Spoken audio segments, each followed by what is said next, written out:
I pledge allegiance to the flag of the United States of America and to the republic for which it stands, one nation, under God, indivisible, with liberty and justice for all. Okay. Robin, would you call the roll?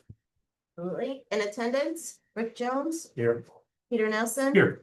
Dorian. Here. Elena.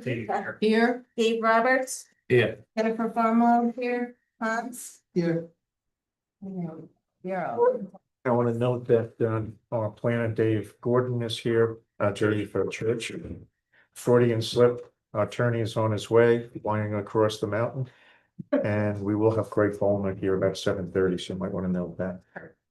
Okay, so we have 3 items I want to go through that are not project related at this point in time.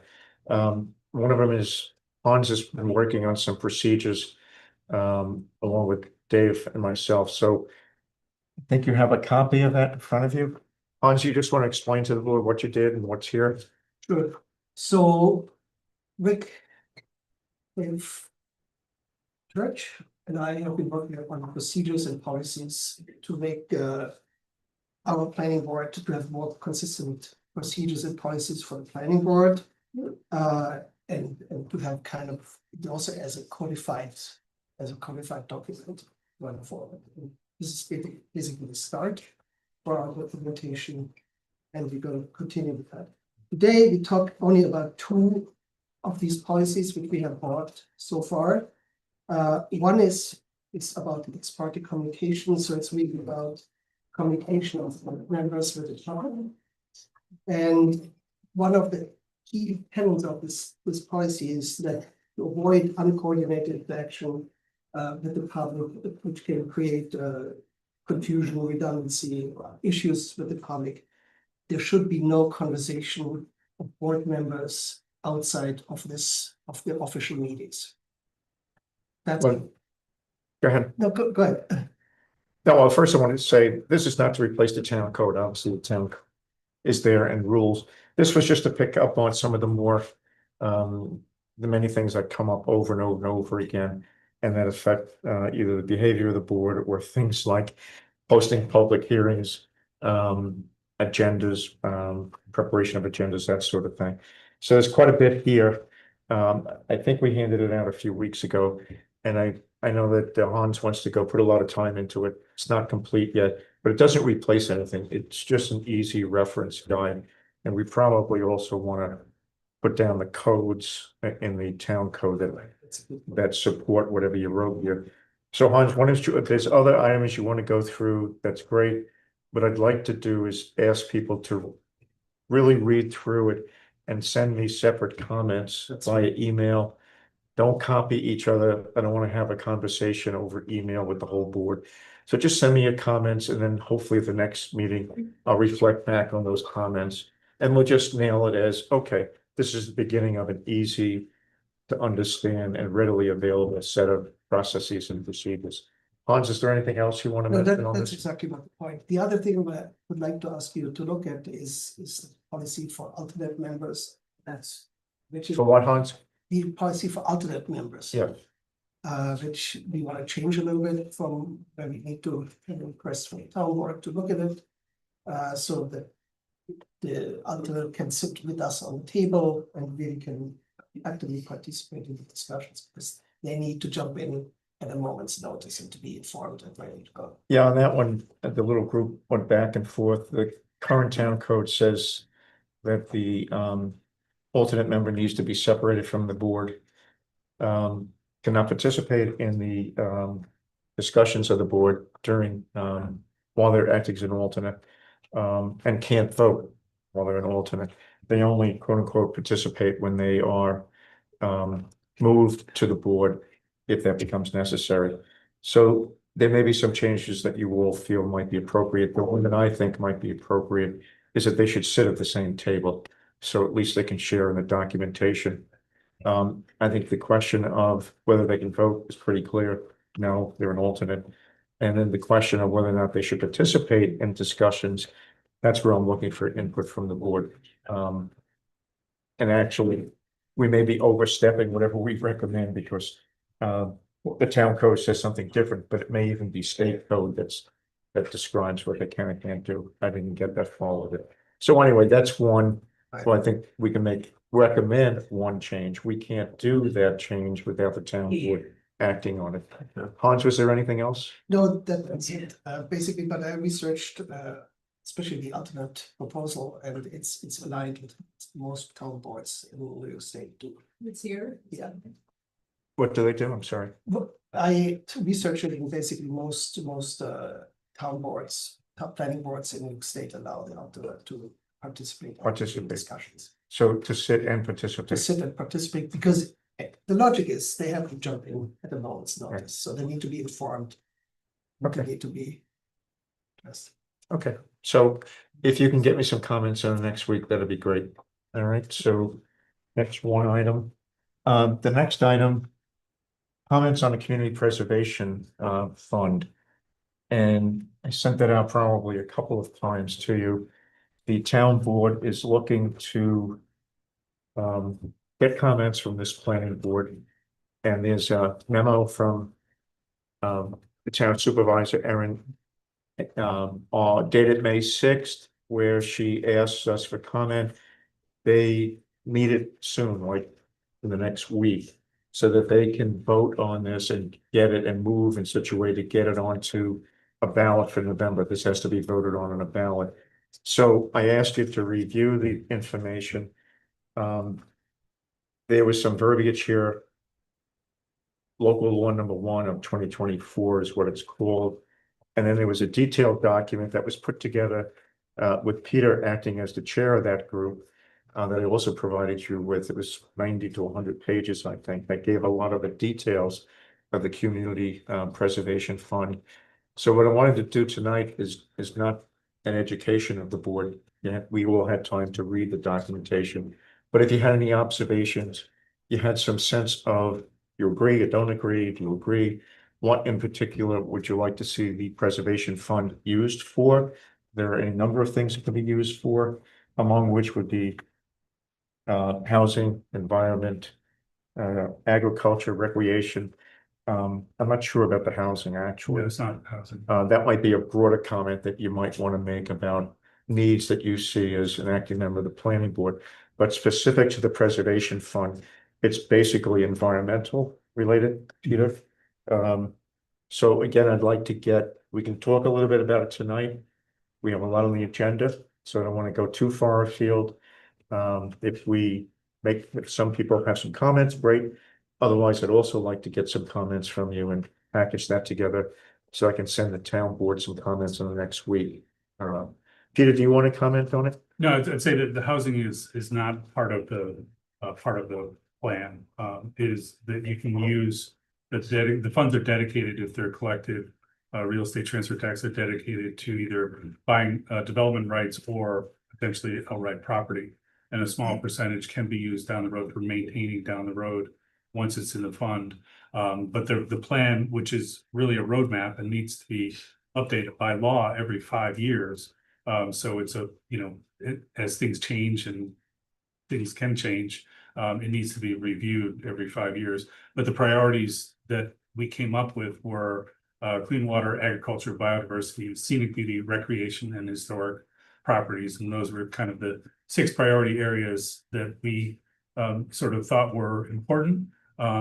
The money would be collected on real estate transfer tax if it's passed at a percentage that the town board would have to decide on. And then that would go into a dedicated fund that could be only used for those purposes. There'd be a committee that the town appoints that would make recommendations. People can present to the committee. The committee could go to properties and they see something for sale. It has to be presented to the town board, and then there has to be a public hearing to the entire town. So it's a very open process, and I think it could be really a benefit for this town. There's a similar plan has been adopted by Gardner, Town of Marbletown, and New Paltz, I believe. Yeah, New Paltz. New Paltz. And so Town of Rochester, I think it'd be a core thing to align with those other communities.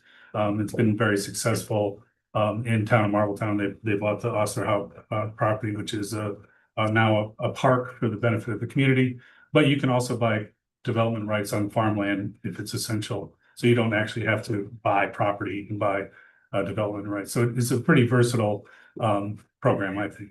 So Yeah, my comment about housing in the letter from the town board, they just referenced if this board wanted to go far afield to say, hey, in addition to environmental matters supported by the preservation fund, are there other things that you believe the town should pay attention to? And housing came to mind. It's mentioned in the but email. it can't, the fund can't be used for housing, but the fund could be compatible with a housing program. So like there's a program right now in the Red Hook that's being done. That is, they purchased a piece of property. And then it's part of that property has been separated out and will be used for housing. And so that's in the process. So it's kind of a good model. And Marbletown is working on something as well in that direction. So, but it's a very interesting program. I think could be a real benefit to the town. Does anybody have any comments right now, or would you much rather just send me a? I agree. I think there's great potential and benefits for the community. My concern, well, and I know that it has been successful in other towns in our region, which I think is important. And within, you look at New Paltz, within a fairly short period of time, they have accumulated, not an insubstantial amount of money. But I think that it's, within our community, it's a relatively new idea. And it's something that people aren't familiar with. And I think it's important that, enough sufficient time is given to, allow the community to understand, the potential of this, and that is for the future of the greater community. And that's my concern when you say, oh, we've got to get this together, for them to vote for it in a week. That's not really the best process. The best process is to really make sure that everyone's educated, understand it, and then say, hey, this thing is ready, for our community to vote on. This is really important. Yeah. If I'm not mistaken, there's been a couple of public hearings or public information. Yeah, we held 3 public information sessions last year before the board did not vote to put it on the referendum last year. Right. But there were 3 public information, I would imagine. The committee that I formed, I was an ad hoc committee, is no longer in we don't meet. Yeah. But I would imagine that the town would want to do more information sessions on that. And it's also an important part of this is that the percentage is something that the town board would have to determine what that is. It'd be a small percentage, it can be up to 2%. But I would guess that they do something less than 2%. Most other communities have. And it's only on above the median price of a home. The tax would only apply to above. And it's paid by the buyer. Yes. Aaron, since you're here and it's an important item for the town board in moving into a referendum, is there anything that we misstated? Is there public information sessions planned? Do you want to just add a little color? I would just say we did a referral to all boards and commissions to get feedback on the plan document itself. The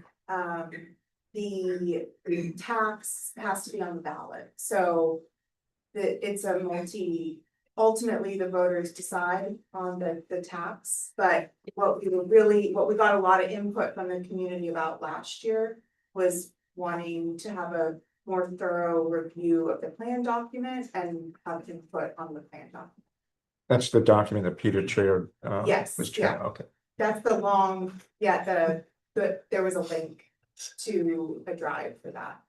Yeah, and it's and not because I worked a lot on it last year, but I think it's a good read, and I would encourage people to read it because you'll learn something about the town and doing it, and I think it's a really important piece of work. I actually read most of it. Yeah.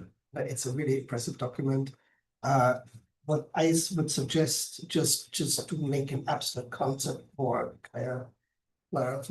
people, is to give an example like Osterhout or Yeah. other successes of this, which could be achieved for this new measure. Yeah, I mean, I think that's a good point. The more you show that becomes clear for people and Yeah. gives them more kind of ideas.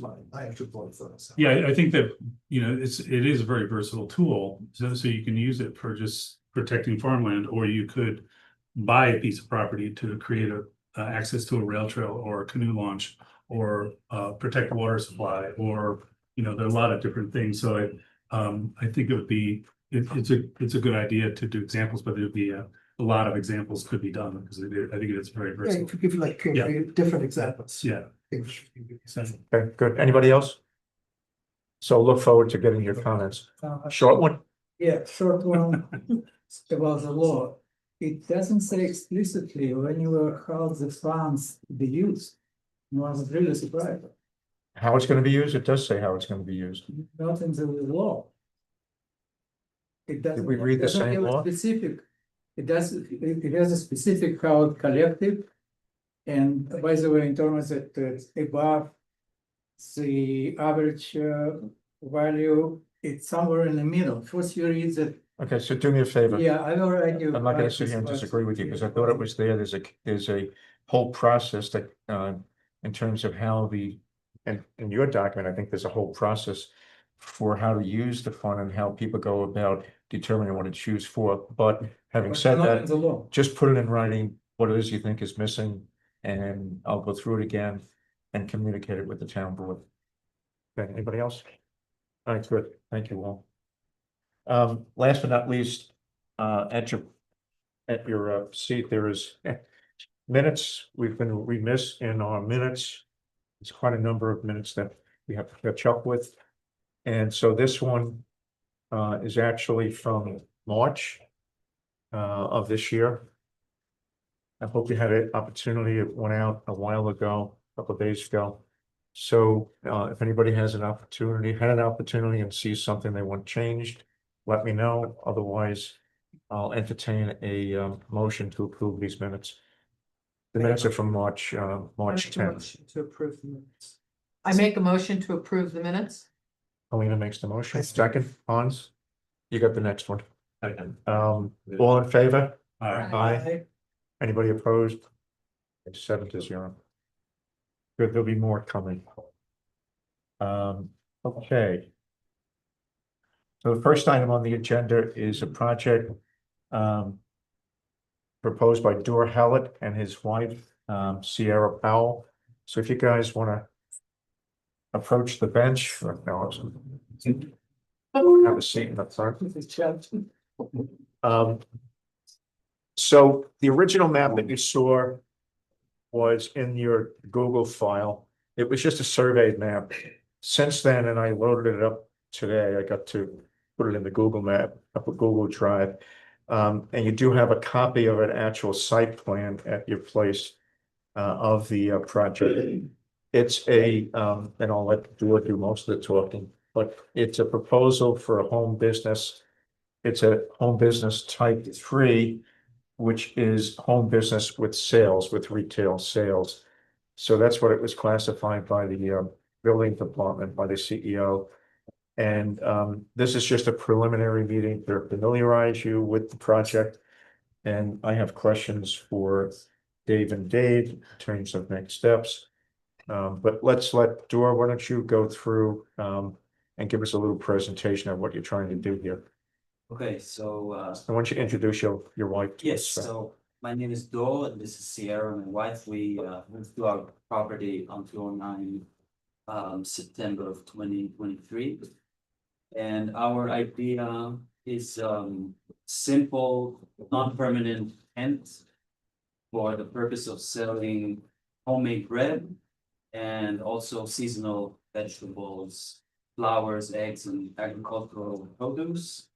The main part will be bread, and the bread is will be baked in a big wood-fired oven that we have.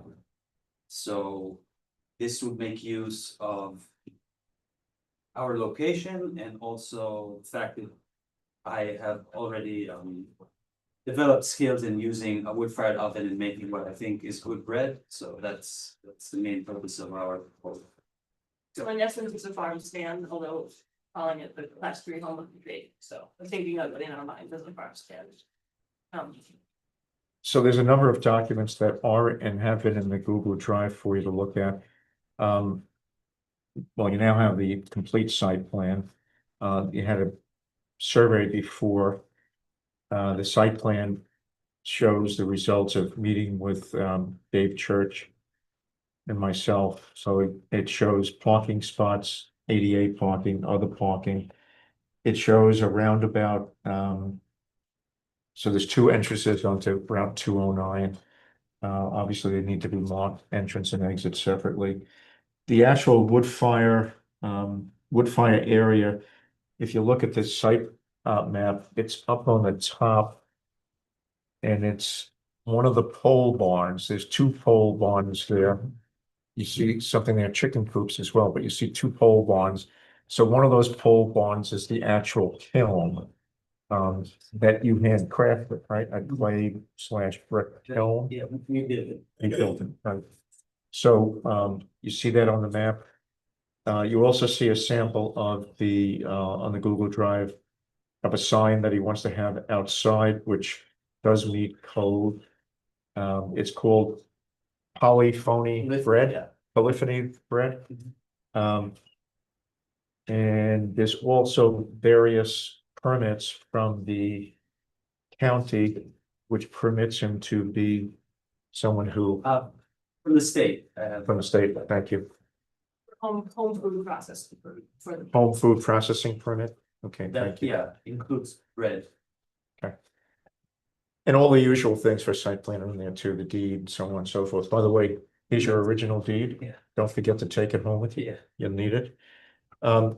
So does anybody have any questions of Dora right now? I have, while you're thinking of them, I have some comments or questions actually. Dave, do we have to send this to Ulster County Planning Board?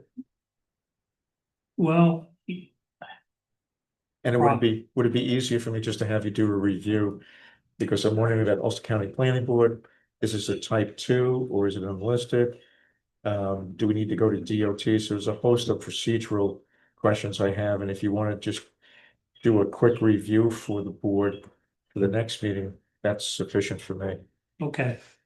Well, DOT, you're not changing the driveway, No, so it's a work permit to do work and stay right away. Okay, So you're not proposing to do any work in the right of way. Right. I see no reason to get a DOT permit. okay, It's a little unclear in the new code it's clear you treat a class 3 home occupation with site plan approval in this district. It's a principal permitted use. But it's not literally a site plan application. I don't know what it is in terms of referral to the county. So to be conservative, you could refer it to the county because it fronts a state highway. so let's go back to my first statement or second statement. Why Right. don't you do a review, a quick Okay. review? See if you can get answers to those questions, maybe from I could call County it. Planning Board. Sure. Right, also make a recommendation on whether it is a type 2 or not, or is it unlisted? Rather than us bat it around here, why don't you do that, Okay. all right? See if I have any other. I only bring up the county because there's process. If you miss the monthly meeting, Right. you've got 2 months you're Right. dealing with, right? Right, so that's why, but you're not sure if we have to send it to. Well, we'd have county planner board meets on the first Wednesday of a month. You have 2 weeks before that to get it into them, so you have a little time. Okay, You can't make the June meeting. right, June meeting's already got 15 projects on it, so we're not gonna, So we need to decide about the county before you meet again. well, I'll let you recommend it, Okay. all right? And then if it is that we do, we'll find a way to get the board to act on that on the 23rd without getting into a lot of detail, so it gets up to them quickly. Is there a good Okay. reason not to submit it to the county other than? No, Yeah. they would come back and say it wasn't referable, but here's some advisory comments. Yeah. Do you think what we have in the file, There's nothing to be lost about referring except time. so why don't we get a vote from the board to do that? And you need to advise me if we have enough information to actually refer it to them. Yes. There it is. All right, so I'll entertain a motion from the board that assuming we have enough and I think we do, that we have enough in the file, that you would agree or requesting that we send this to the county planning board. I'll make that motion. Peter, Secondary. Alina, to send it to the county planning board. All in favor? Sorry, Is that an aye? no, I just, because it's a home occupation, they need to state that solid waste and sewage. Or sewage discharge other than residential type. We need to make sure that it's nothing, I'm sorry, I don't understand. He's reading from the home occupation standards. Okay, and what's the issue? solid waste or sewage discharge other than residential type. They need to say yes or no, essentially. So it's just a yes or no question. I mean, there are no public restrooms, correct? There's no, it's just basically a grab and go kind of a situation, so. Just for the record. So can I have a vote? All those in favor of referring it? Aye. Aye. And Dave, I look to you to let me know that, yeah, we do. And the file is complete. I believe it is complete enough. For referral to the county. Was that all in favor? I don't know if we got He did. all in favor. Oh, in favor, sorry, 7-0. I just have a question. 1 to 3 days a week you're talking about, would that be like Friday, Saturday, Sunday? Friday, Saturday. Friday, Saturday, Yeah. okay. All right, great. It's in Carlson, near to the Dollar General. Say it again? It's in Carlson, near to the. Amongst that? No, The mailing address is Accord, Okay, but it's close to the. it's across from the dog kennel. okay, Yeah. that's what. Next to the storage Yeah. by Kaiserite Road. Oh, no, thank you. So Dave, you'll cover all these issues that hours, all of that. I think potentially it'll save some time to do the Ulster County referral potentially. If there's no downside to doing it, so. And Dora, we're gonna need escrow from you. Primarily for the work that Dave may do and or the public hearing notice, that sort of thing. So I'm gonna set the escrow at $500. You can bring it into the office and give it to Robin sometime this week. All right, We need to vote on that. yeah, let's vote on that. Thank you, Peter. I'll entertain a motion to collect escrow of $500 from the applicant. Dave Roberts makes the motion. Second, 1 second. Peter? Yep. All in favor? Aye. Aye, 7-0. Okay, anybody else on anything? Okay, so I'll let you know when the next meeting is gonna be for the project. Not likely until the beginning of July. But there'll be a lot of work going on in the background while that's happening, while we get prepared for that meeting. Work going on. No, not from your point of view. From our point of view, we'll be doing work to get prepared for that meeting in terms of a write-up from our planner and potentially referring it to the Ulster County Planning Board for their review. Okay, so we'll stay in touch. If you haven't seen, there's a wood-fired oven directly behind this building. Yeah. Yeah. Thank And you. Dora, here's the original.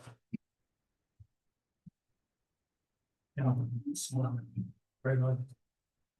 Thank you. Yeah.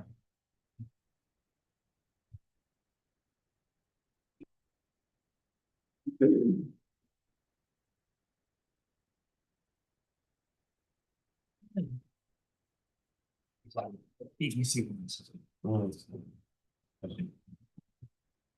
Definitely work for me down.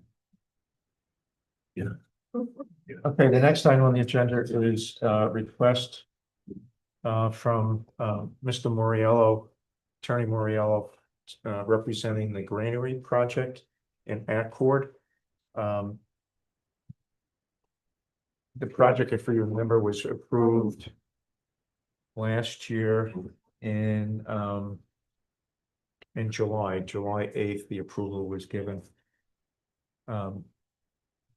to create a downtown development project. And since then, it's been involved in litigation of one sort or another.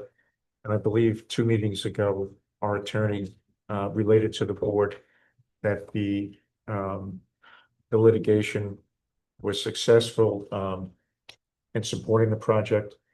the town was sued as well as the applicant, so the court found in favor of the applicant and the town that the town board and the planning board acted correctly.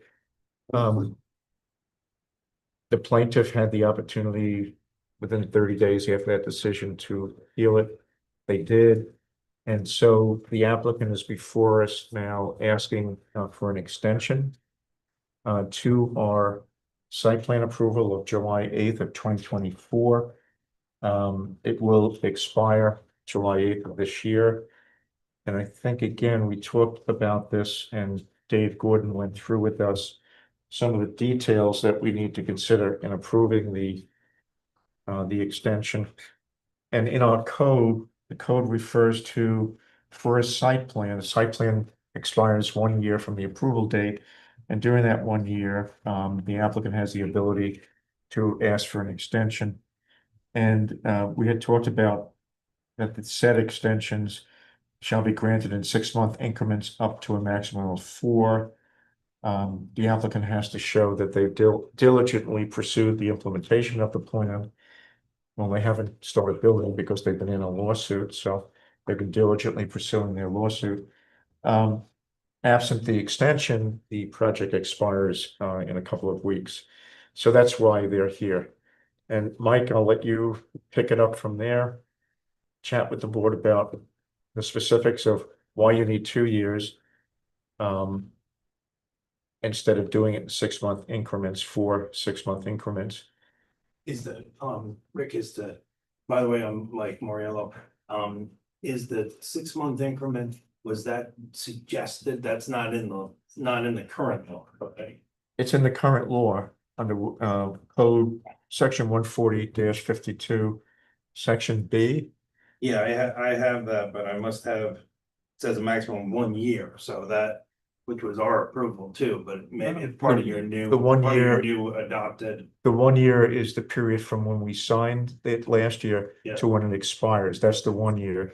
The extension has to happen within that 1 year. Yeah. And the extension, it says specifically 6-month increments up to a maximum of 4. You asked for 2, this board kicked around. We could do 2, we could do 6 months, we could do a year. And our attorney had some advice pretty much that it's up to the board what we want to do. So I'm asking you to make a case for what you requested, which was 2 years, Yeah, I mean, and to add whatever else you want to add to it. I think that, this is a ministerial act by the board. I don't think it's not a big deal to grant an extension, and it's almost pro forma granted, especially on complicated projects, especially on projects that have been involved in continuous litigation. And I would say especially on projects where that litigation has been successfully determined in favor of the applicant and of the planning board and their review. So my thought process behind this was that Henry and Wren and Accord LLC have been forced to expend many thousands of dollars on lawsuits, which I think myself are frivolous and of no account. They've lost those lawsuits, but meanwhile, my client's property has had a cloud on title. With those lawsuits in effect, with the appeal now in effect, they have difficulty obtaining finance. They have difficulty dealing with their investors. They have difficulty forwarding the project to any meaningful degree with certainty while those actions are pending.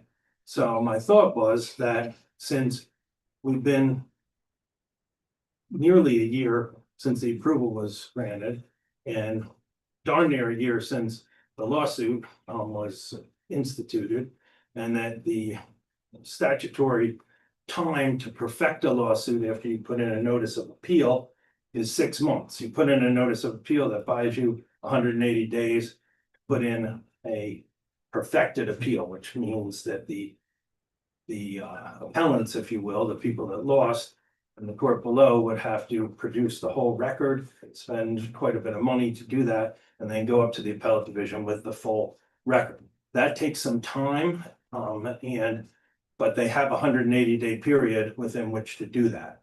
That period is supposed to be hard and fast. If that 180 days during that 180 days, if the appeal is perfected.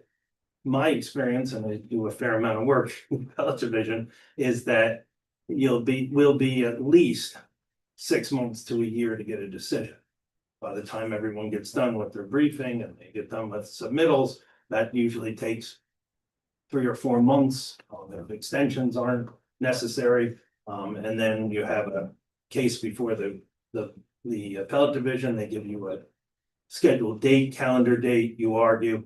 Then it's usually the third department, we're very lucky, they're fairly quick with getting decisions. So anywhere from the time you argue, you're probably looking at like 90 days for a decision or so, somewhere in that neighborhood. So my thought process was it's darn near 2 years to go through a lawsuit. So I thought that my client was deserving of a 2-year extension.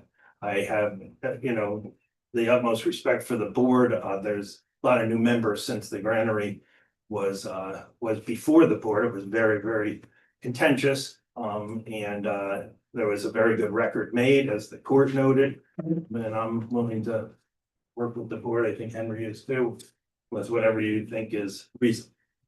So I'd like to hear from the board. We did chat about it last time, but we didn't make any decision. As to the I length wouldn't of time. expect the applicants to come back in 6 months. I think 6 months is kind of a blink of the eye. Because as Mike has outlined, the process that they're going through, I think that would be too short. But I also think, as we said, I think Dave said when we discussed in the meeting, a lot can happen in 2 years in terms of changes and so on. So I think somewhere in the middle, I'd propose a year would be a good time for the applicant to come back, see where we're at, see where they're at.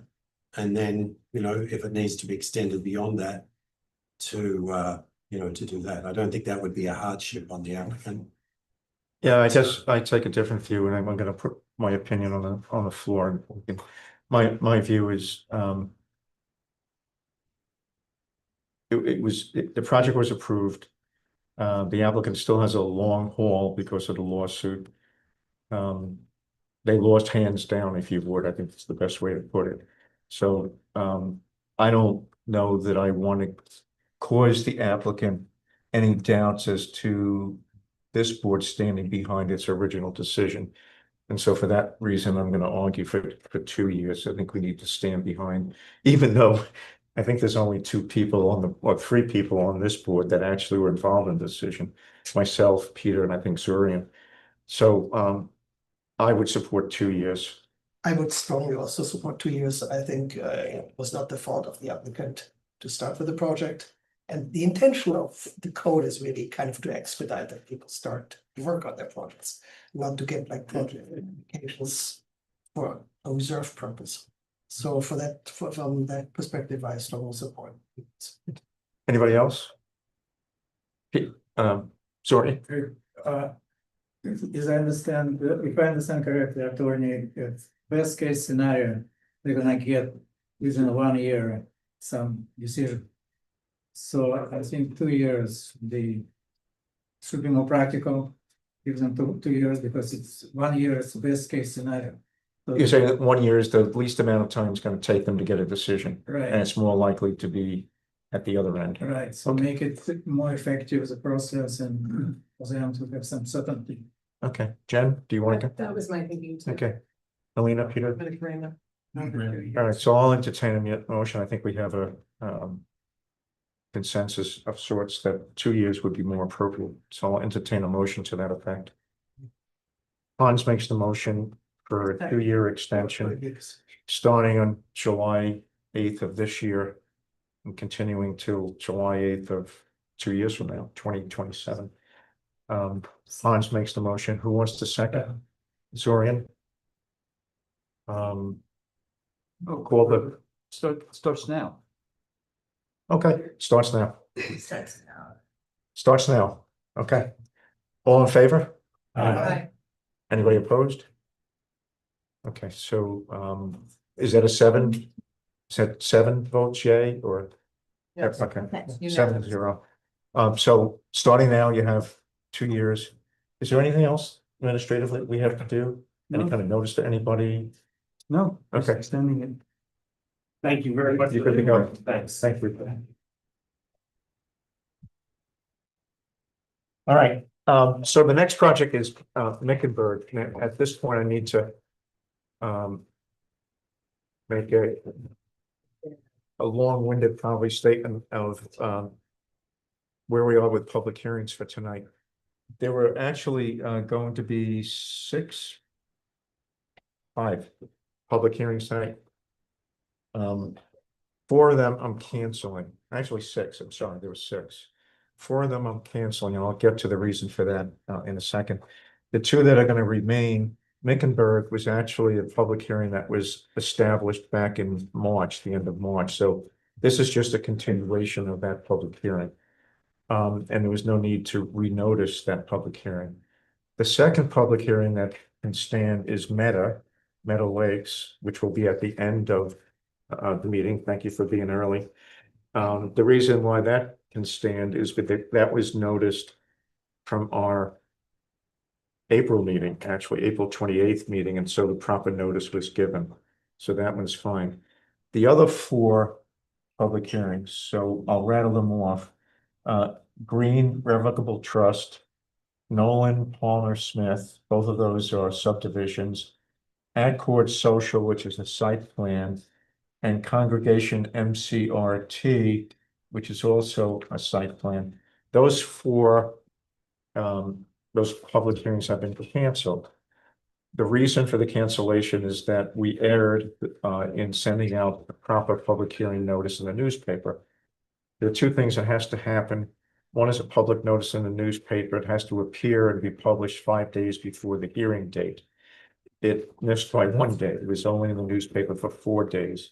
There was a misunderstanding at the board's and my end as to when we had to get the notification into the newspaper for publication. So we missed the 5-day requirement by state law by a day.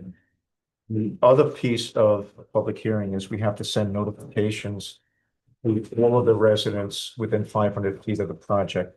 That was accomplished. That has to be done 7 days, has to be postmarked 7 days before the public hearing. Those were actually postmarked 10 days before the public hearing. So we got a half right, but we also got a half wrong. So those are canceled. And we'll renotice, and we'll also resend all of the mailings to the residents within 500 feet. And the renoticing will be for June 23rd.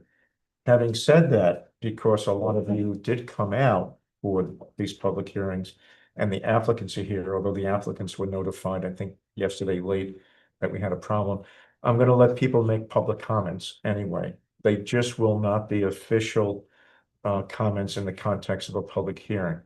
What's the difference? One legally is public comments, open the floor up to public comments.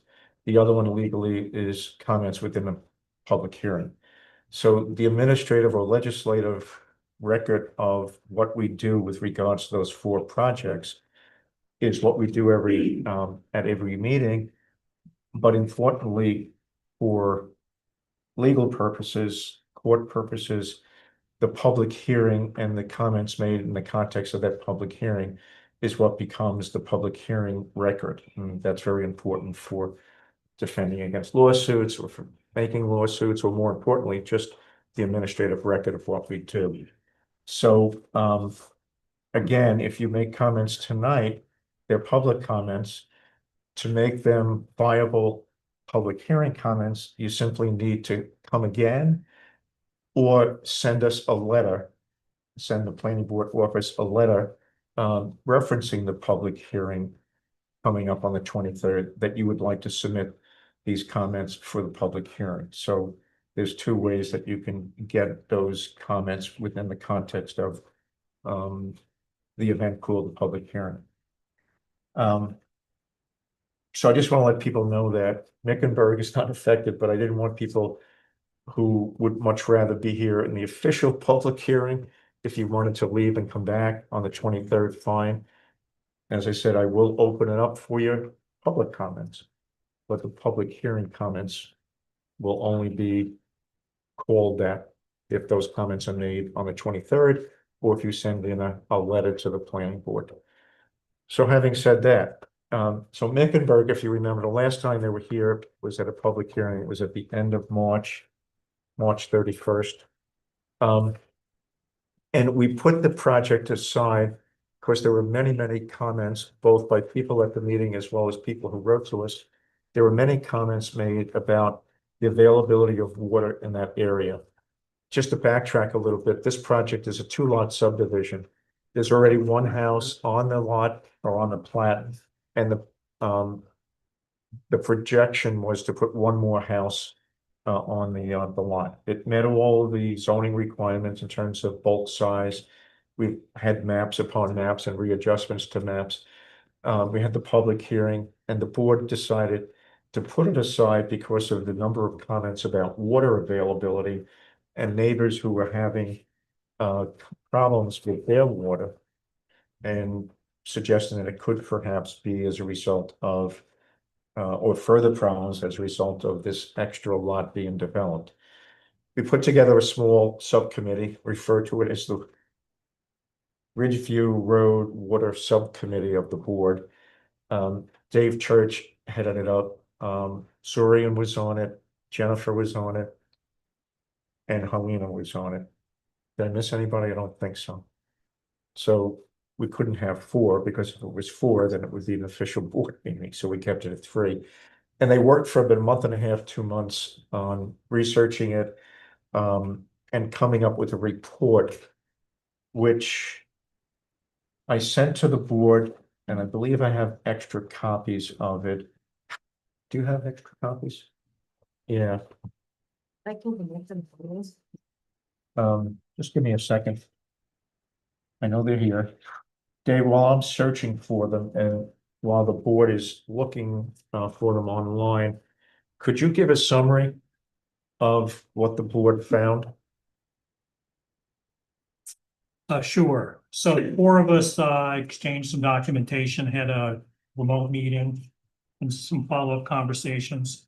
In summary, we went over, Helena volunteered and reached out to the Ulster County Department of Health staff and talked about the conversation she had with them about their process for permitting water supplies with subdivisions. And what emerged was a concept, correct me if I'm wrong, Helena, built on New York State riparian rights. Riparian rights being rights related to rivers.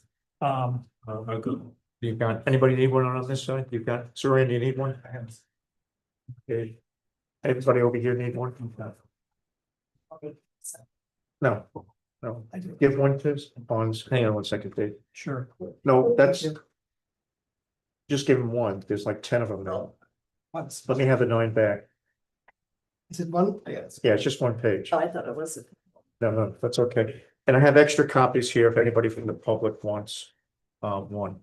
That's fine. Well, You can put it out there by Matt if you would. Go ahead, Dave, sorry.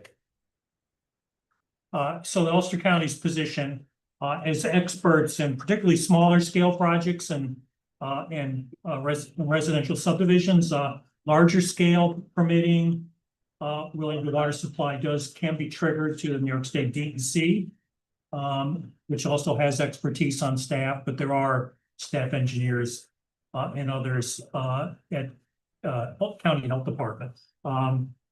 They consider that every property owner has a right to groundwater under their property. And they generally take the position that everyone therefore has a right to get a well in. They be It's- any Ulster County Department. of Ulster Health. County Department of Health. Of course, such new well would have to meet certain quality and quantity standards, which they oversee through the New York State Health Committee, in coordination with the State Health Department, and in some cases, as I said, larger scale projects with New York State DEC. So there's generally an accepted recognition from the regulatory agencies. The property owners have a right to water under the ground to use for potable drinking water purposes. We've reviewed some options, some general options regarding how we analyze whether there's good yield or bad yield in groundwater in the town. The town's well known for having a groundwater, an aquifer protection zone in their zoning, as you know, with pretty excellent code standards. But we did acknowledge that there seems to be a potential, not unique to Rochester, but region-wide, for low groundwater yield neighborhoods. And we need to do some more research about what to do about that as a town. Is that something that should go into zoning? We don't know. Is that something that should be in standards for this board's review? We don't know yet. Do we just merely defer it to the health department or DEC? It's, those things are to be determined. Dave, if I could just stop you there, I think it's safe to say that when the town looked at their rezoning, they did take into consideration a couple of studies. One in particular, whose name escapes me, it's about 10 years old. They did look at rezoning areas that were known low yield. Right. I'm not saying all of them, but they did look at that as one of the reasons to change, let's say, 2 acre or 3 acre to potentially 5 acre. Right. Now, whether or not there's additional work that needs to be done, I think that's something that this board could look at and maybe make recommendations to the town board, but I don't want to give Yes. anybody the impression that the town hasn't been looking at, the town board hasn't been looking at changing zoning, and one of the components is water availability. Correct, Got it. correct.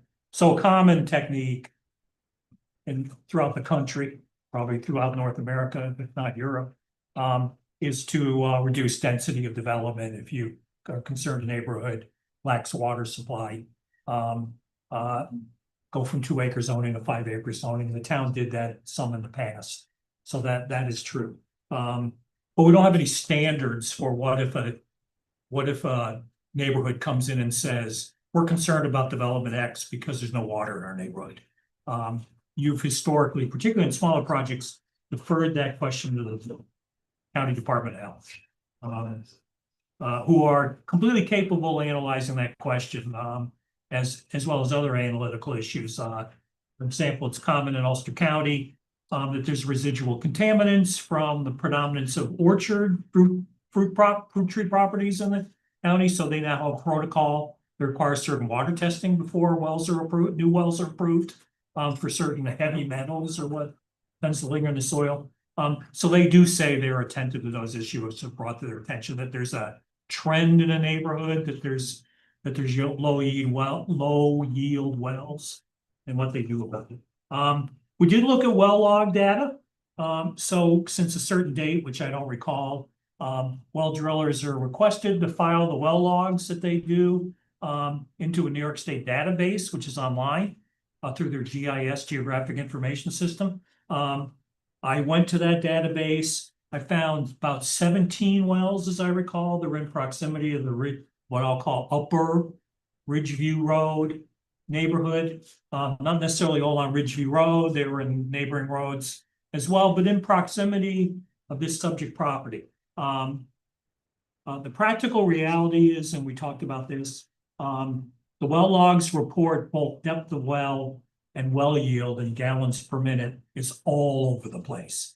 Right next to each other is a shallow well with phenomenal yield, next to a deep well with less phenomenal yield, next to a well with low yield. I'm talking 3 to 5 gallons per minute, for example. Others have abundant yield at much more moderate levels. Some of the wells are hundreds of feet down, some are barely 100 feet down. So there's no rhyme or reason to it. But the rhyme or reason, which we also looked at, was there is a scientific memoir from the U.S. Geological Survey done by a guy named Michael Frimter from the late 1980s called The Groundwater Resources of Ulster and Orange County. And he quotes in there. I have it here if you want me to read it. You want to read it? Yes, the degree of fracturing is extremely variable, even within very small areas. Wells that are only a few feet apart and that tap the same rock aquifer can have vastly different yields and can sometimes exhibit different static water levels. I think that's the quote you're looking for. Correct. So in essence, bedrock wells, which my presumption is all the well logs that we looked at are drilled in the bedrock, are reliant on fractured rock. Fractured rock, according to the U.S. Geological Survey in our region, is highly variable. Even right next to each other. And and the well is reliant on what kind of fractures you build. That's why many people replenish their wells by what's called hydrofracking, driving under pressure a fluid that opens the cracks up and creates more cracks. Therefore, you get more flow as the groundwater comes out of the flow. Of the 17 wells, we've got one at depth of 578 feet off Victoria Lane. We've got one at 150 feet yielding 8 gallons per minute. We've got one at 160 feet near Mountain View Road yielding 20 gallons per minute. One next door to that's yielding at a shallower depth 25 gallons per minute. The lowest yield one is actually in the same, I believe, subdivision referred to back in the day as Catskill Farms, which was 3 gallons per minute at 400 feet. So these wells are literally right next to each other.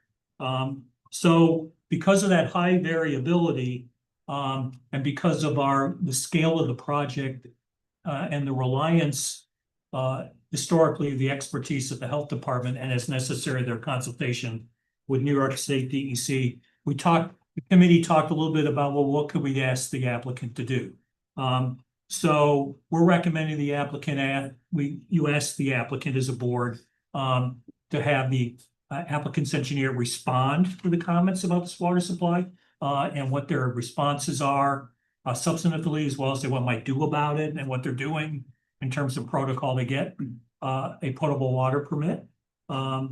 Second, we are not recommending, which would be the typical protocol, a speculative well be drilled and tested for one single new home, which would be an expansive cost and time commitment for an applicant that would set a difficult precedent, is what our committee felt. Recommending to you all, if you were to do that for every 2-lot subdivision, where a neighbor has a concern that they have a bit of a dry well sometimes, it would be very difficult. And our recommendation is we're not there yet. Third, we recommend that we need more information from people that have come forward legitimately and said they have dry well conditions. We need to know more about, is it seasonal? Is it chronic? Is it constant? Are there factors related to how the well was drilled? The method drilled, there's screw type augers, there's pounding systems. They both produce different wells. Have they done anything to attempt to address adequate necessary storage if they have low yield? Have they tried to refurbish the well? So we're suggesting the board in these circumstances could use more substantive information from the neighbors if and when they do comment and when they're willing to do so, because this is private information, so you can only request it. And I think that's it. So I'd like to hear from anybody else from that committee on the issue. How'd I do? The others on the committee? Covered the Mike, subject. you basically he captured what I had down in my notes. Okay. Jennifer? But I could just add one Go other ahead. thing is that I did speak with James Rodden at the Ulster County Board of Health, who did provide the information about people having riparian rights and the right to drill and access the groundwater on their property. The only thing that I would add is that I think it's a complex issue, and I think in many ways it supersedes the board's role.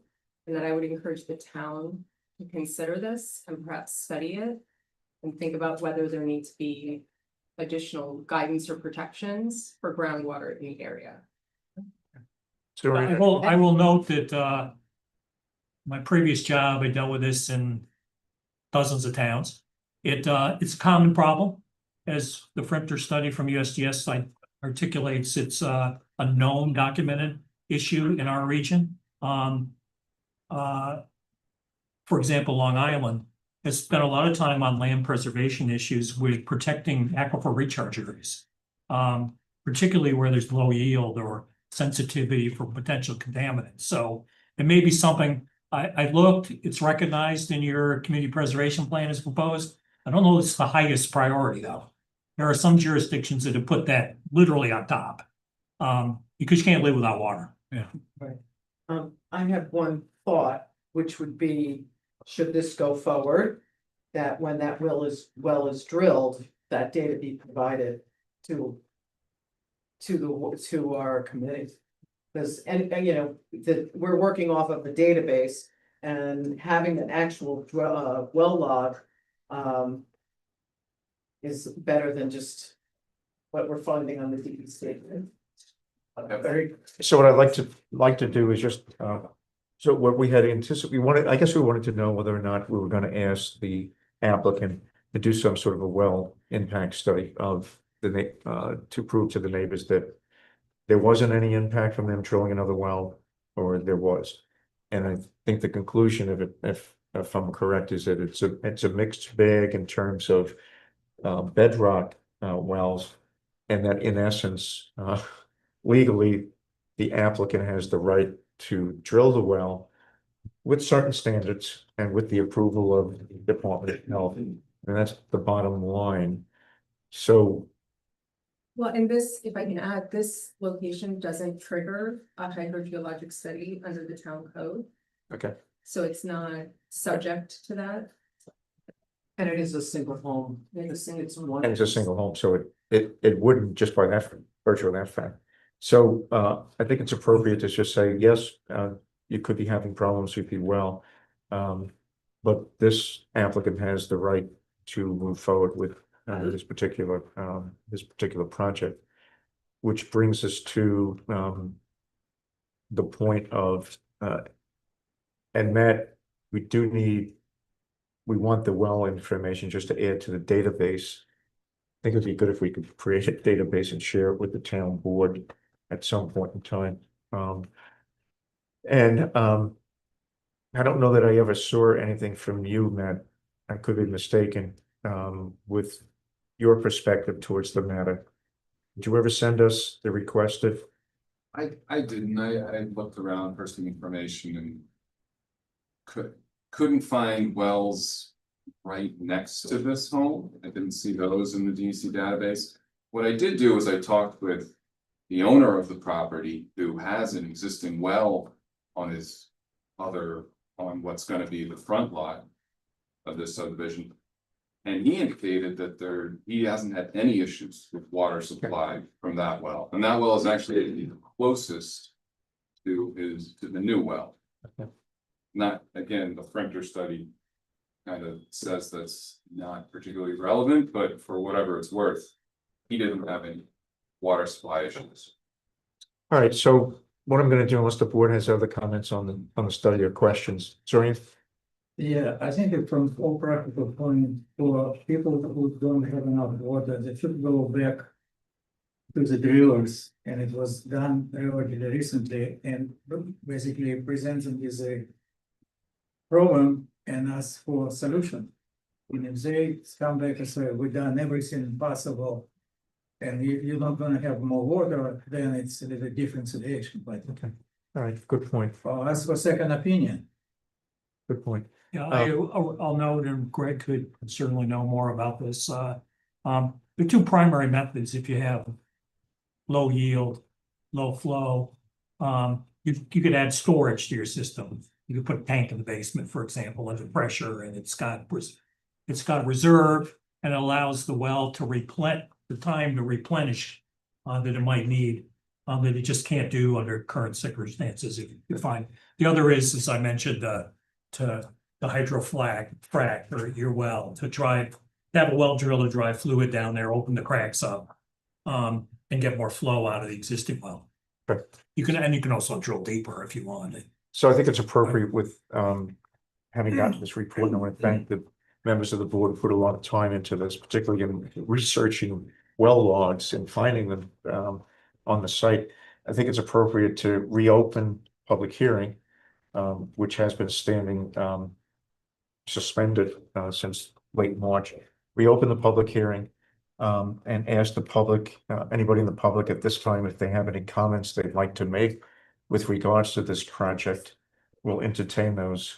I just want to make one further comment is this is a, we're gonna potentially move forward with this, but I think it does indicate that there is a future problem or issue or concern with this because we heard real people who have real problems with their wells. So I think that we may wanna, I don't think we're done with this issue in this area. And I think that we ought to suggest to the town that they do this beyond the purview of our board, suggest to the town that they may investigate either through a change in the zoning or some sort of further research about this, so we don't have to go through this necessarily again and be as uninformed as we are with it. So I just think that ought to be part of this process so that we can potentially help future projects. Okay, so So I think that before I would be a reopen referral the letter public to hearing, the, then, so Dave, we've shared this amongst ourselves. It's available for the public. There's copies of put together by the committee on the table over there. I think it'd be appropriate if the committee just take a final step and put something together more formal and send it to the town. Why don't we just, I'll entertain a resolution that subcommittee do so and send it to the town board for their review, along with whatever recommendations of whatever breadth or depth, no pun intended, they may have in addition to what's already been said. I mean, there's short-term remedies potentially for individuals that are having problems that may or may not work, from going back to well drill or hydrofracking to storage. But I think we also need to look for a longer view forward Yes. about, an ongoing issue with. And I think those kind of comments could be included in the report out to So the town. I'll make a motion to send a letter to the referral to the town. Jennifer seconds it. Okay, so Peter made the motion. Jennifer seconded. All in favor? Aye, so 7-0. All right, so let's reopen the public hearing from Mickenberg. If anybody from the public has any comments they want to make on this project. Going once, going twice. Okay, in the context of the public hearing, you know that we've changed the way in which we do our determination of significance. So before I do anything to close the public hearing, I'm going to entertain a motion to make a determination of significance. I'll pass out the forms that you're used to by now, which is the part 2 on the impact analysis. And so part 2 is for the board to simply agree or disagree as to what the impacts of a variety of questions that I'll go through. And I'll go through them quickly. We haven't done one of these in the past. You need a motion first? I can't hear. Do you need a motion first to go? No, I think after we do this, we take Okay. the motion.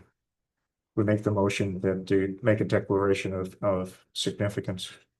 And it's a voice vote, rather individual polling vote. So question number 1, will the proposed action create a material conflict with adopted land use plan or zoning? No or small. Will the proposed action, if any of you disagree with what I determined it to be, please let me know. Will the proposed action result in a change in the use or intensity of the use of land? No or small impact. Will the proposed action impair the character or quality of the existing community? No or small. Will the proposed action have an impact on the environmental characteristics that cause the establishment of a critical environmental area? No or small. Will the proposed action result in an adverse change in the existing level of traffic or affect existing infrastructure for mass transit, biking, or walkway? No or small. 6, will the proposed action cause an increase in the use of energy and it fails to incorporate reasonably available energy conservation for renewable energy opportunities? No or small. 7, will the proposed action impact existing public, private water supplies? No or small. Or B, public or private wastewater treatment utilities? No or small impact. 8, will the proposed action impair the character or quality of important historic, archaeological, architectural, or aesthetic resources, no or small. Will the proposed action result in an adverse change to natural resources, namely wetlands, water bodies, groundwater, air quality, flora or fauna, no or small? Will the proposed action result in an increase in the potential for erosion, flooding, or drainage problems, no or small? And 11, will the proposed action create a hazard to environmental resources or human health, no or small? So I'll entertain a motion which will allow me I to, have a question. go ahead. Yeah, I was wondering. So what if we don't know, number 7, how it's gonna affect? Well, that's why we said no or small. We don't know, so I consider that to be small. How would you want to answer it? Is there something different you'd like to answer this? I can say moderate, but I also can say no. It says no or Small. small, We can so say you're it's saying small. small, Say and so small. that column gets checked off, so it's, But the way I read- how do we know it's small? what? How do we know it's We small? don't. Because we have a controversy right now. We don't, but the evidence for sure, I mean, nothing is sure, right? The evidence that we have here that you worked on, Yeah. and I understand you were very supportive of the Right, notion but, that the person, when the person has the ability to take water and the property that he or she resides on. So we now have to do the determination of significance, the secret determination of significance. Is it significant or not? Or is it no, is it significant or not, which is the column moderate to large impact? Or is this no impact or small impact? But it's important because we don't know until the people who concerned bring us data saying that we consulted our drillers. They told us that we have an issue and nothing can resolve it. Okay, so you know what, let's, you can vote against what the rest of the board is. We can return to this later. So why don't we go ahead with the vote? And it's an individual vote. We poll the board. And the vote is to agree that there is no significant impact, environmental impact. Okay. And I have a question for you before I call that vote. If one person votes no to, or yes to the question of significant impact, that's obviously overridden if the others 6 vote no, there is no significant impact. Are you asking, I'm asking you, are you asking me about a motion for a declaration of non-significance, a neg deck? yes, There's a neg deck motion on the floor and the board votes 6 in favor of the neg deck and 1 against it. The neg deck passes. okay. That's all I want to know. I want to make sure seeker is not exactly the clearest thing. In my mind, I know it is in yours. So let's go around. So there's a proposal, I'll entertain a proposal for a negative declaration, I make a motion. I make. Alina makes the motion. for A declaration of significance being a neg deck. Okay, second, Yeah, I'll second. Dave Roberts. First we'll do all in, we'll do the individual votes. So we'll do the individual votes, starting with Peter and going around the table. Aye. Peter votes aye, Aye. Hans votes aye, I Alina votes aye, Jennifer votes aye. Zorian, Abstain. abstain, Aye.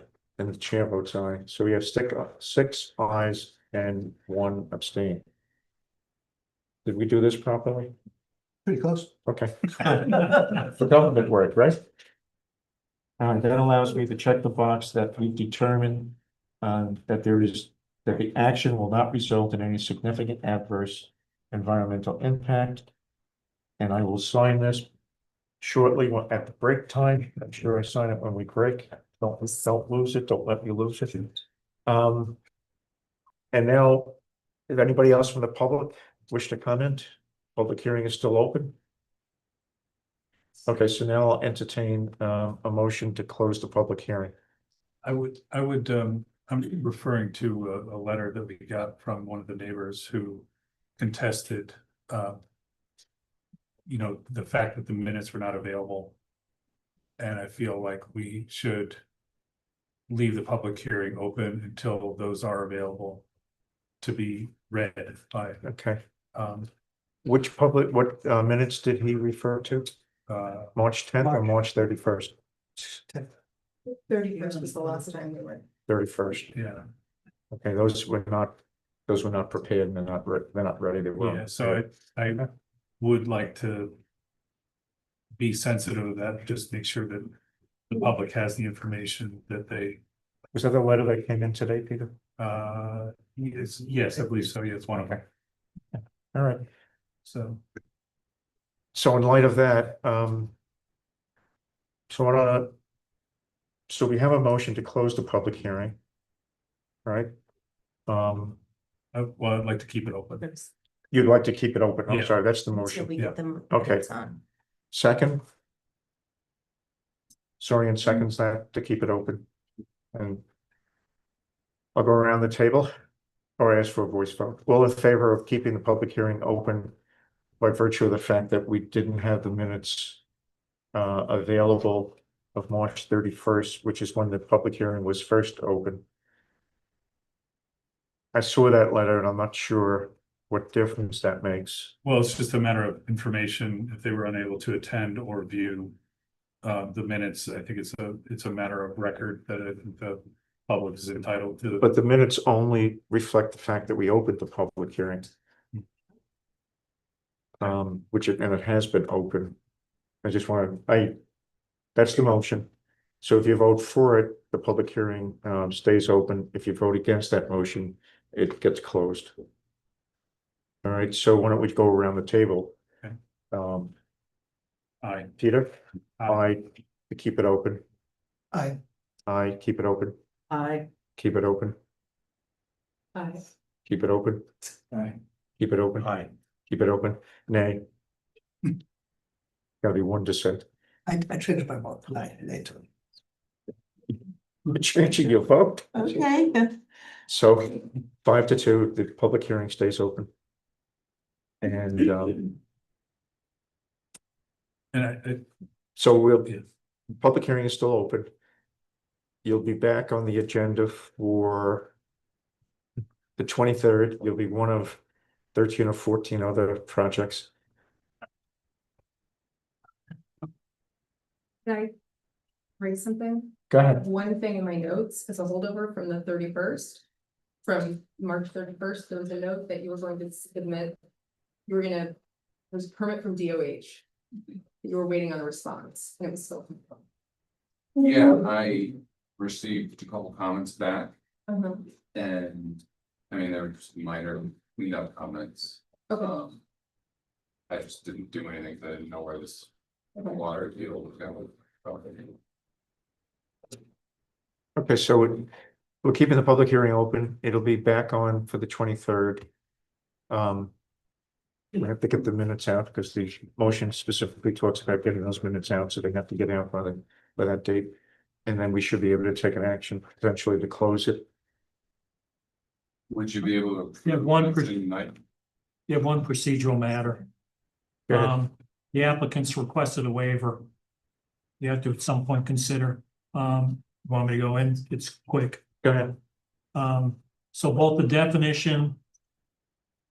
This is in essence a flag lot being created, right? Both the definition as well as the provision for granting a waiver with insufficient frontage, the alternative to having a flag lot, envisions, and indeed the definition of a flag states that the flag is to access serving both lots. The applicants requested in writing the non-necessity of the part of the flag strip providing access to both lots because there's this existing home and driveway fronting the road that doesn't need to access the strip of land for the rear lot. So in essence, So if to require them to do that, you'd have to either go to it a minimum through a paper exercise, have them show on a map that the flag would be used for a driveway access into the existing home, even though they already have a driveway access that's completely legal to the public street directly.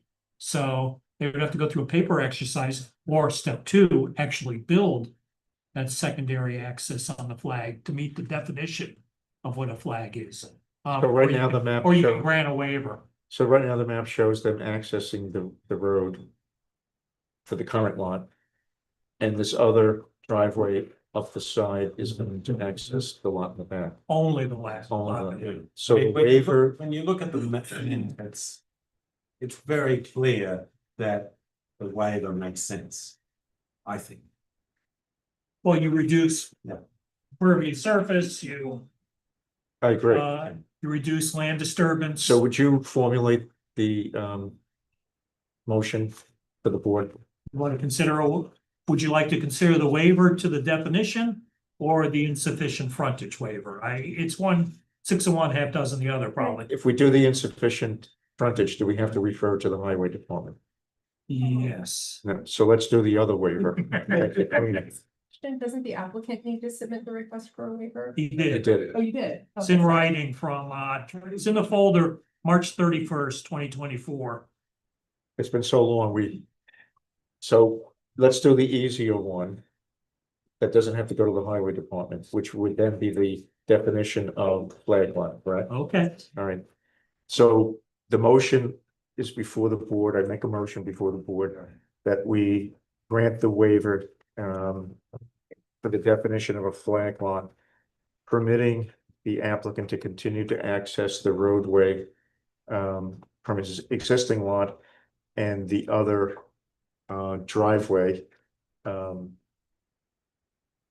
the access to the lot in the back. Well, that's the effect. If you're gonna do the definition. Give me the word Then the effect of what what you're doing is you're exempting this particular property From from the, the town's definition of what a flag lot is, and thereby it's not, that's It's the not. logic of it, right? It's not gonna be a flag lot. so we're asking for a waiver You're from, specifically exempting this lot from the definition of a flag lot, so this particular one is not gonna be a flag lot. okay, and that, what section of the code is the flag lot definition, Dave? 12511 glossary of terms in alphabetical order, starting with that for flag lot. Okay, so I'll amend my motion. I make a motion that we waive the requirements of a flag lot as defined in section 125-11 glossary of terms. Why is that on the back? Why is it? I'm asking for a waiver. I make a motion asking for a waiver from the definition of what a flag lot is in section 125-11 called glossary of terms. So the motion's on the table. I'll make a motion. Motion made by Jennifer, second. No second. Peter, all in favor? Aye. Anybody opposed? 7-0. The Zorian's question, the justification Because it provided doesn't is share- they don't share. the front lot, this is quoting from the waiver request from the applicant. The front lot already has road access, and combining these driveways would create additional unnecessary land disturbance and removal of trees. There you go.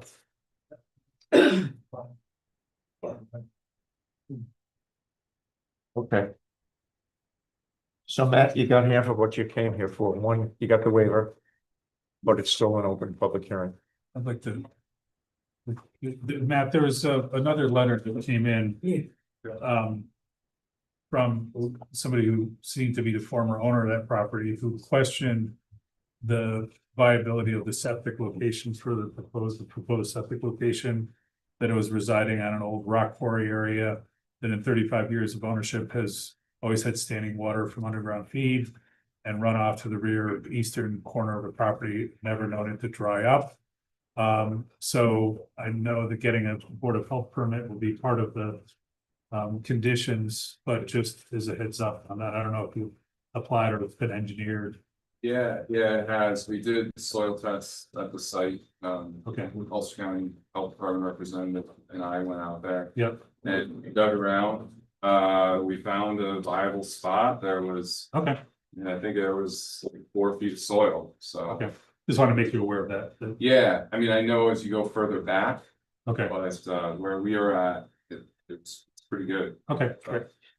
So Matt, at some point in time, I need the DOH septic permit. Yeah, I'll. If I don't get it by the time that we move forward with a decision, then it'll be one of the It'll be- conditions.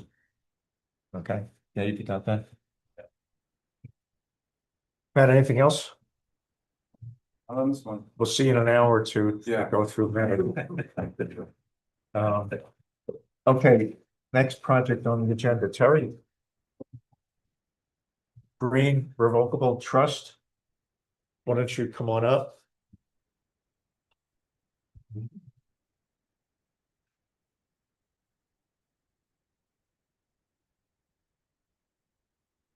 All right, so Terry, we're not doing a site, we're not doing the public hearing. But we are going to allow the public to make comments if there's anybody who does want to make comments, but not in the context of a public hearing. I probably misled the board a wee bit in the notes that I sent you in preparation for this meeting. I indicated that we needed to do the lead agency and the typing of the project. But upon further inquiry, we did the lead agency and we typed this as unlisted back on April 14th, so we don't have to do that. It was done. So if you just want to make a note of that. And Terry, you must remember that. I should have just called you.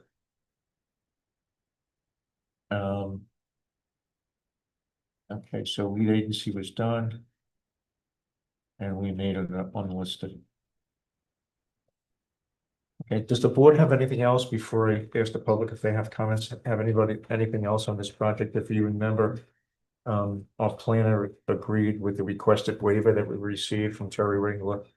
And so that passed muster. There's actually, oh, okay, I'll stop there. Anybody else from the board? All right, is there anybody from the public? Dave, anything? No. Okay. Is there anybody from the public that wants to comment on this project?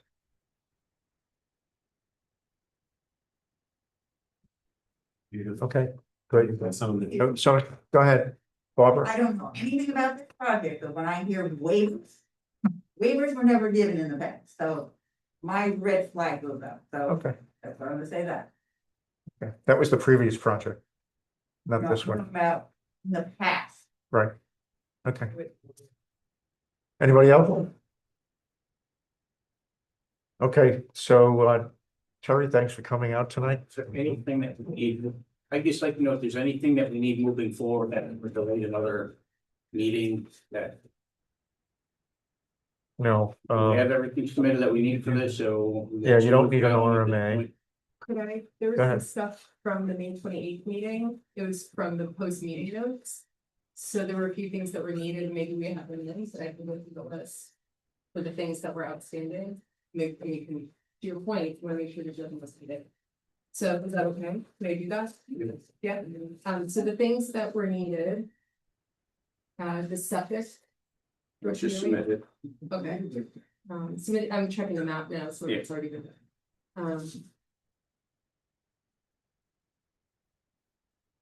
Letter from highway? Did we get that? I didn't check the file. No, that, I don't, yeah, I think you're talking about Nolan Palmer. Maybe, There was nothing from highway that we needed on this one. okay, Yeah, because there's no building. So okay, the post meeting letter says. Talks about we'll be voting on lead agency and this would have typing it been, I think, from before 14. on 4/14. Yeah, I put it under May 28th, because so we could go down the list, but I think it would have been from 4/14, because on May 28th, the revised map has things like the 100-foot around the wells, has the wells on it, things like that. Oh, I see. All right, so So the letter from highway, maybe we don't need it anymore, that's fine. no, it wasn't a letter from highway. I think it may be the reference. I have the letter here, the post meeting letter. It says house and driveway on map. It was done. Mhm. Indicate the limits of disturbance. That was done. Heat map done.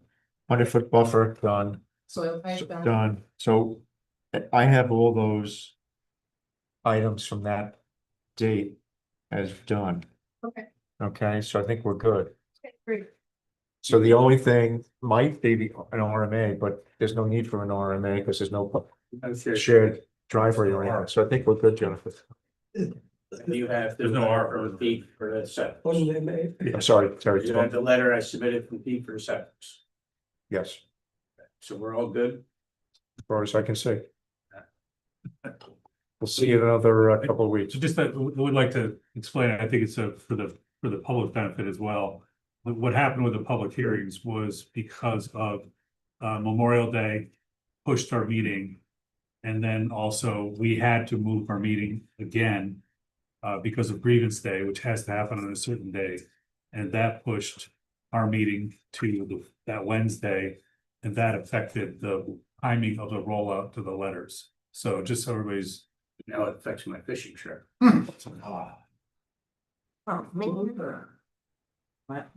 Okay, thanks for coming. Okay, see you next meeting. Good luck. Bill Eggers, Good luck and good night. Bill Eggers. Which one was it? I thought I saw He him was before. pacing in the parking lot before, wasn't he? I saw him in the parking lot. Caleb, are you looking for Bill? Yes. He looks like he's coming here. Thank you.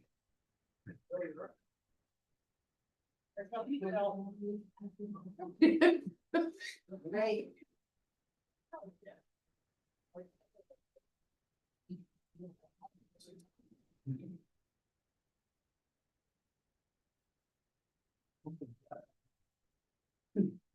You're gonna be the reason that we didn't get out until midnight. I said, okay, they're finishing up with Matt. I get out of the car, walk over here, you're already done with Terry. It was quick. All right, so Bill is here representing Nolan and Dimity Palmer Smith.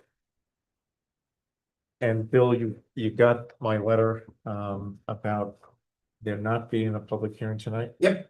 Okay. And so we are gonna take comments from the public, but they won't be considered to be part of a public hearing. So we need to do a couple of things tonight. We were looking for some items from the applicant. And he delivered them an hour or two or three before this meeting, and I put them into the folder. Those items were the deed. If you remember, we need to see the deed that transferred the property from Gillette to Nolan Palmer. So that's in there. I took a quick look at it. The letter regarding the bald eagles, as well as bats in the area, agreement as to when to take trees down. So that letter was delivered. That's in the folder as well. And an email from the Ulster County Highway Department indicating that they had no problem with the curb cut, but a specific curb cut permit will have to be applied for. So when they got ready to do the construction, he Yeah. was indicating that then they need to do that? That's what the letter said. Yeah. Okay. Yeah. You're asking me? No. You sent me the letter. Yeah. Is there anything else you want to say about all that No. information, all that extra information? No? Okay. Then this was a project that we had not yet done the lead agency declaration for the typing of the project.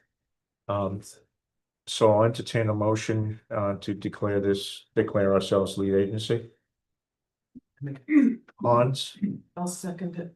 Paulina seconds it. All in favor? Aye. Anybody opposed? Okay, and I'm gonna I should have also added, so I'll make a motion that we declare this to be an unlisted action. I'll make the motion. Anybody want to second it? Hans, second it. What's the motion for? The motion is to make it unlisted, as unlisted action. I should have combined them, but I didn't. So all in favor of making this an unlisted action? Aye. Anybody opposed? Okay. Bill, do you have anything else for us that you want to talk about?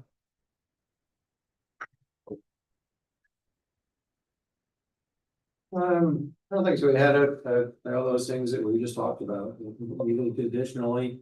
Could you mention that I did send over to you the draft of the road maintenance agreement? I have the draft, I Yeah. got that. I don't think I've sent it to the attorney yet. Yeah. but I did get that. Perfect. Because that needs to be reviewed by Lee before we move forward on that. But as we reviewed, it won't hold up Yeah. anything, and it also has to go to the town board for their acceptance, so. Okay.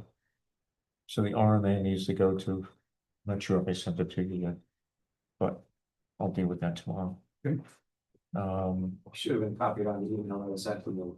You copied, Dave? Yeah. Does the board have any questions for Bill? Any comments? Everybody's good? Anybody from the public want to comment on this project? Going once, going twice?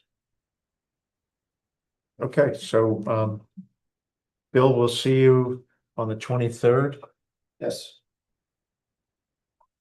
and that will be the real public hearing. Very good. Thank you. Okay. Thank you. Thanks.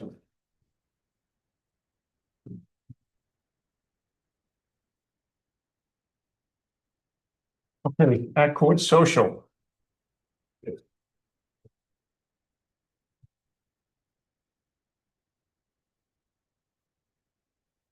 Greetings. Bill or Michelle, do you want to just summarize where you're at? And we had anticipated doing a public hearing, but I've already said once, twice, three times why we can't do it tonight. So Bill, why don't you just summarize? I know at the last meeting, they updated the water results. And we gotten the flow confirmation letter from Multnomah County Department of Health. I did submit all those documents. There was a few emails between Greg and Church about those documents that we submitted. And then we're waiting for the neg deck to be able to complete our submission to the DEC for the sewer permit. We can't move the new online Yeah, program. they need the neg deck We need before the they. neg deck before we can move forward with that general permit. And so you won't get that until, depending upon what the board wants to do until the public hearing. To the public hearing, yeah. All right. Anything else you wanna? We'll get to the bonding in a minute. I don't really have anything else. Oh, no, that was one of the, Greg, you had mentioned about additional SWIFT comments coming in a more unofficial form. Or I know you had asked about the impervious cover. Yes, But I don't know if there is gonna be, if there was a letter forthcoming or not. I'll get that out. All right. Okay. And so in my comments to the board, I mentioned that just kind of a summary that we had taken care of lead agency. We had typed this as a type 1. We sent it to Ulster County Planning Board, if you remember. They came back with 4 items. We all agreed with the applicant that they would do 3. The 1 item we said they didn't have to do, and that would be part of the final decision. We'd have to make sure that we got a super majority vote. So just want to remind the board of that. And then again, the public hearing snafu, we'll do that on the 23rd. Michelle, we have the matter of the bonding, and we talked about that a little bit in the past. So we had decided, and the board voted on the items that we wanted to be bonded. And from the code, it was either items 2, 3, and 6, or 3, 4, and 6, but in any case, we voted on that. Michelle went out and got a letter of credit from Morgan Stanley. Okay. So doing a letter of credit instead of a bond is the easiest way of doing it. It's also cheaper than doing a bond. So I have a sample of that, and it's in your folder, the actual bond. What we need to do tonight as a board, if you have any questions about the bond, or Michelle, if you want to speak to it, that's fine. What we need to do tonight is to make a motion referring the matter to the town board. We don't refer the sufficiency of the actual letter of credit. That gets reviewed by the town's attorney. What we're making a motion to send a report to the board that we're satisfied with the items that are being bonded and the amount of the bond, which was what, 54,000 some odd dollars. So when we get there, that's what we'll be making the motion around, a motion to refer this all to the town board. Does anybody on the board have any questions about the bond? Michelle? 67,000 is 120, 67,000 is 125%. Oh, all right. 54 up by 125, 67,000. Thank you. Do you have any other comments you want to make about the, No, I mean, I think we've discussed this a fair amount. we've kind of beat this one to death? Yeah. Okay, for good reason, it's important. So I'll entertain a motion to refer this to the town board. No, make the motion. Dave makes the motion, to refer the bonding documents and proposal to the town board. Second, I second it. Helena, all in favor? Aye. Aye, anybody opposed? So 7-0. I will ask the public, as we had the previous two applications, if anybody wants to make a comment, public comments about this project. It's a restaurant on Route 209 near, I know what, near Lucas. Yeah. A little bit south of Lucas Avenue by about 150, 200 feet, give or take. Anybody have any comments? Remember, this is going to be re-noticed and you'll have the opportunity to make public comments at the public hearing. Public hearing comments on the 23rd. So failing in that. Okay, board have anything else? Just one question, what do I need to do with the town now with bonding?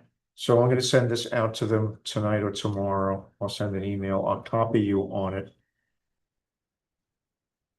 I don't think they actually need you unless they have questions. Although you may want to go to the meeting, one of you may want to go to the meeting where they discuss it, they'll have it on their agenda. So I'll send it to the supervisor, to the town clerk, and to the town's attorney. I'll copy you and Caleb and Ms. Vitale. And that's it. There's really nothing except the bird delegate to find out when it's on the agenda. The best way to find out when it's on the agenda of the town board is to call the town clerk. Kate, I think you've dealt with her before. Kate, and she can tell you when it's on the agenda. They may have questions, but it's pretty cut and dry. All right. Well, thank you. Thank you for your patience. Thank you. Thank you.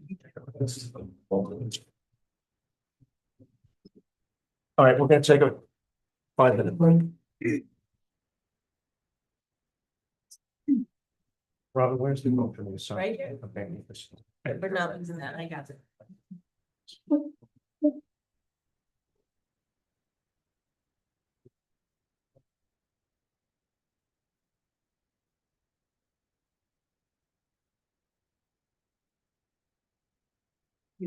Yes, Are you the security? I'm on the. Yes, Yes. it's open. Yeah, why couldn't we get into? I don't know. Security segment tonight? Good question. Yeah. No. It says, you know, I know what it's you mean, secure huh? network number one, and it says no internet. I mean, I can find out, see what happened. So Not- that needs to go into the Google file. I don't know if you have access to it. I feel like I'm. Melina, is it this secure one, the rec Filler out lady. Did they, was it? You fixed? normally No. can connect. All right, it's so- connected. Put this, put Not this a in your password, no, stuff. secure. When we Yeah, meet I- tomorrow, I'll do it In a year, to mine. so I automatically From now reconnect on, for some reason, it was not automatically Who reconnected. could you name? Pardon? It's just some Yeah, I'm kind of sorry that you electricity you can't got. get access to it. It's, I just said you just right on. So much for its security. I'm more sorry than you can imagine because it's more work for I me. don't need. You, so you got on at one point, it's still just reconnecting. The secured network, yeah, for a year and a half. Now today, it was not, it says no Around internet and fixed. on that. Is this appropriate for password? Didn't even ask. No, didn't even ask. For now. So you're connecting to the Wi-Fi, but you're just saying. It's not a secure. I'm connecting via on the Thanks for keeping me honest. yes.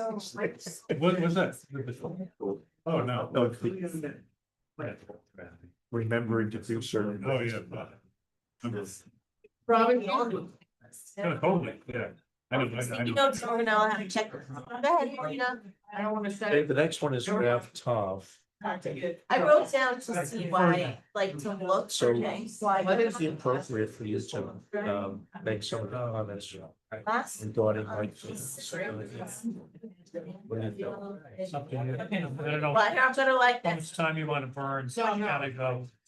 Since I'm gonna do a memo, but I will if you want, just to clear the record. I have. If someone brings it up, Rick, we can- Yeah, show It's a bunch of issues that we're raising. are there other people here that are, I think so. are there, would like I think comments? so. I'm gonna leave it go. You're gonna do a report, so. Is there a public here? Are they going? No, it's held over, right? Because you got The public hearing is held over, but I don't know. You got the same 4-day issue, you got this one. But they can speak. Yeah. You don't let them speak. So it's a. I mean, if it becomes a, It's not even asking. I would say, Rick, if our board isn't clear on some of these matters, we can Yeah. clarify. Yeah. What do you say? But it's not. It was very new. You know, it was classic what Dennis Doyle does. It's like they regurgitate everything you're supposed to do, right? Yeah. You gotta refer it to the county. You gotta- Yeah. So I got it. He's got like 6 or 7 forms. Internet. But it- All of which we knew that the CEO got the zoning district wrong. It didn't make a difference. It doesn't matter. No, baby. Well, he's got some substantive comments about lighting and landscaping. And of course, he thinks the building's too big, but What's it, 50,000 square feet? yeah. Well, it's a big building for the town. How big is the current, is the old, dining? 12,000. 10,000, 12,000, something like And it's, that. is it one floor? It's the roller rink. No, this is something that's 2.5. Rick, No, but is the current? Yes, well, Rick, So he's basically taking a 12,000 square foot one floor building. how big's the roller rink, Rick? 30, I think it was 30. 30,000? Yeah. So it's not the first time. It's something. 50,000's a lot. The grand it's big. Hotel, so That happens. more recently called Hudson Valley Resort. Now empty, it's empty. Go back. Granted? No, I assume it's, when was the peak of the Borscht Belt? 80. That was built, 90s in this. it was built in the 50s. That's when it decided, but yeah, it's probably. That may be a newer house. Don't you drop it out on the floor, so you put it on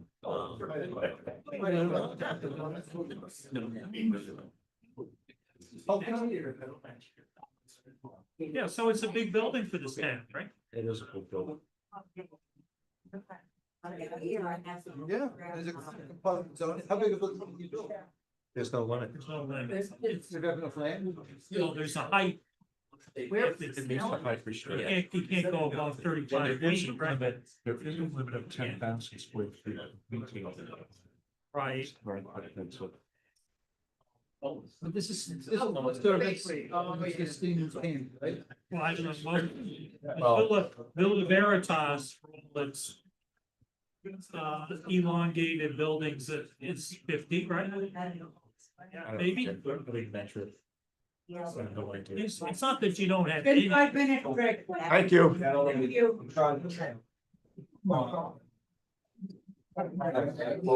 Thank you. Let's get back together again. No internet security. Oh, yeah. Have connectivity. I'm just going through, the unsecured notes. For some reason. Alrighty, It's like a Seinfeld episode. No, I was on the. alright, the next project, I'm on the network, but I'm on the. next project is Drive Tom. You guys wanna take a seat?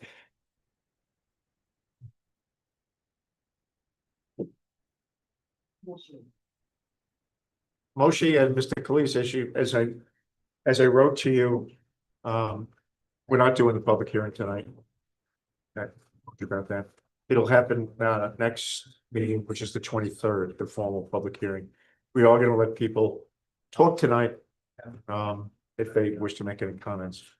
So, do you have anything new for us tonight? Well, we had submitted the permits as requested, as well as a referral for the fire department for the so they could review the site life safety.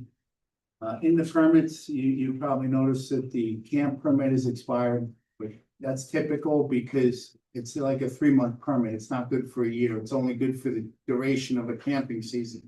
They perform an inspection sometime in June, and then seeing that you're up to the requirements of the Department of Health, they issue the permit. We're gonna need to see a copy of the permit. What? We're gonna need to That's- see. He gets the new copy, of course, we can send it over. Okay, so we want to see that. All right. On the fire safety, just this copy there. Peter, Yeah, we haven't done. you need to get together. Yeah, they have, I talked to Moshe a little bit about it today, that they do have, he's gonna forward to me. The safety plan that they have, so once I have that, then we can review it. Okay, so we'll review that. And Go ahead, Mr. Gleason. Sometimes the Department of Health will also approve that safety plan for a camp, so it goes under their preview with the state law. All right. I think his, which is great. Peter's concern is also for things like where the fire truck's gonna park. No, we want to address All that everyone's kind of stuff. concerns, that's not a problem. Also, the applicants received no information about updating the speedies. Today I put in a call to the, Friday I put in a call to the DEC environmental permits people. No one's gotten back to me yet, I'll try them again tomorrow. This is with respect to the speedies permit? With the respect to the speedies permit. Okay. They have not received any email or mail notification that the permit has to be renewed this year. Because it is valid until 2032. It's typically a 10-year permit. Okay. Because it's discharged to the ground. There is also a note on the plans that spoke about bats, which is was a standard note taken from a different project. If you look at the long form EAF, with the EAF mapper summary on page 2, there are no endangered species on site. So that's from the DEC mapper. And like I said, that's on the second page of the EAF, of the environmental summary of the EAF. Okay, what else you got for us?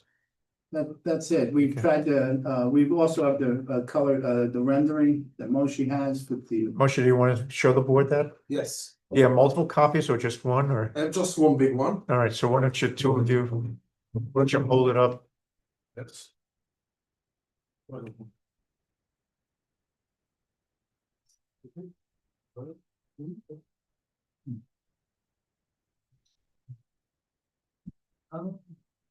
You know, would the two of you mind just standing over in front of that table there so the whole audience could see it? So I had asked Moshe if he could give us a diagram that showed the perspective of the building with respects to the entire site. So you want to point out, Moshe, you know, the main entrance, the existing buildings? Yes. Go ahead. Here's Cherrytown Road. This is our existing building.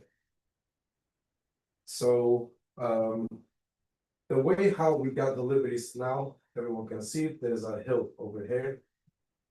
Basically, what we're going to accomplish, the other side of this building, we have a huge big property to all the trucks will right away be going in. This is going to avoid traffic, number one. The design of the building, this is probably the second or third. And we'll design the same color is very similar. I think we do have the samples here. No, how you can see, it's almost the same colors of the old one. And we try it should look very, very similar and match to our facility. The trees. Are those trees staying? All the trees, I showed that to the board, all the trees, what is behind the fence there is going to stay. They're staying. It's the trees outside the fence on the Cherrytown. Trees within the right of way, I believe is what he wants to say. No, But the trees on the property itself, where you're gonna do the building, they're all obviously. Well, yeah. any ones that are affected during construction and would not be able to be saved if there's any excavation within the drip line of the tree. There's pretty much nothing. Okay. Moshe, you gonna leave that diagram with us? Yes, why not? Okay, Perfect. all right, good, thank you. I know that there were some members of the board, think everybody has seen the site now. There were some members of the board that went out there today. So does anybody from the board have anything they want to talk about? Yeah, Dorian? I was on the site today and I was surprised how we overlooked, because it's never was shown on the map, existing more than half a dozen big pines, like I would say a couple feet diameter. Couple of feet. Yeah. And they plan to be cut down, and I'm happy with that. And it's called Pine Grove, but they cut in half a dozen pines there.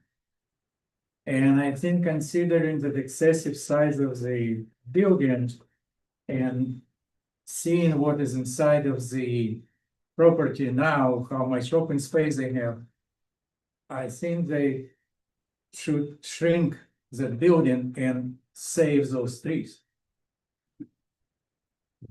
That's my. So is your concern with the overall size of the building because of the trees, or is your concern with the size of the building in context of the whole property and the area, or both? Size of the building, because it affects the environmental surrounding. They cut in the tree, half a dozen, if not more, cut in those trees. Anybody else? And add to that, every project we look, we try and we're asking applicants, don't build where the big tree, such a big tree retains them. And here we kind of miss it because we never saw it on plan, but in reality, it's a huge tree. Zoe, do you know, and can you estimate how many trees are big trees are being lost? I would certainly half a dozen marked already to be cut. I didn't see that like that. I saw one big tree. No, but I saw. So I saw half a dozen tree already marked around the trunk to be removed. Okay. All right. Other comments? We have received some letters, and most of them came in, well, one of them in particular came in today. We have received some letters. And I believe they're all in the Google Drive by now. One of them was quite extensive. It was about 6 pages long, had about 12 different points. Was that the Baden letter? Sorry? Was that the Baden letter? Yes. The Baden letter. So I don't know, did anybody get a chance? It only came in today. I read some of it. Anybody have any comments on that? Well, he did mention the historic house on the corner.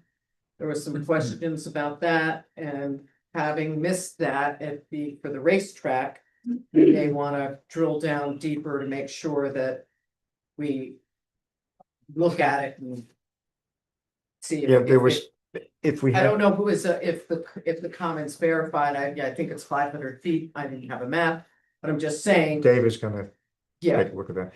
If we had the public hearing, I'm sure Mike would be here and he'd go through them all with us. So I encourage everybody to read that. And then some of his other comments had to do with the R5 zoning, the R3 zoning, but working with the map, the zoning map online, I couldn't blow it up enough to make that determination. Okay. It wouldn't make sense to me to have the Pine Grove Resort like this and have that open area be in R5 with the rest, so. I didn't really have a chance to address his comments, I guess is what I'm saying, but I'm just regurgitating from, So what he said. I'm playing devil's advocate a little bit to get to it, a particular point. I saw the letter, there's a lot in there. And Moshe it's public, I can share it with you. But I asked Dave when I got the letter, if he would go through the letter and he usually does a write-up, and I think we're at the point where we should do a write-up summarizing everything. There were comments about lighting. There were Oh, yes, comments the about, downward lighting, that's huge, and apparently, there were lighting, comments about being contiguous to another town, we're Warsing. yes. So cite the public hearing notice, make a note of this. The public hearing notice has to be sent to them as well. So Dave, Town clerk. town clerk. So Dave is gonna do a complete Okay. review of that letter. And I encourage everybody on the board to take a look. does have one point where he was saying that the size of the building is very large for the town. You know, just. It would be the largest building in the town. Yeah, Would it? I think the granite's bigger than. Oh, the granite. Yes. Yes. but I'm just saying, I'm just. Villa regurgitating- Veritas might be you know. bigger. Right, as far as new construction, but. Okay. Anybody else? Rick, if I may, so yes, the parcel, it's confusing, as they know. The parcel is rather large and rambling. It crosses Cherrytown Yes. it's on both sides of Cherrytown and two pieces front Sampsonville, right? That they're hooked across the road. So it is a little confusing. If you look at the entire parcel, it does border the adjoining town. Yes. The entire parcel is within 500 feet of the historic home. However, your brand new code provision says that if the proposed construction is within 500 feet, the issue will have to be, you'll have to reconcile at some point is, to my knowledge at this point, the National Register listing is the entire parcel of Schoonmaker Home, which does abut to the west, southwest of Cherrytown. That parcel has frontage on Cherrytown, the adjoining parcel on Cherrytown to the applicants. So I think there's no denying the parcel is within 500 feet of the proposed construction, but the house is not.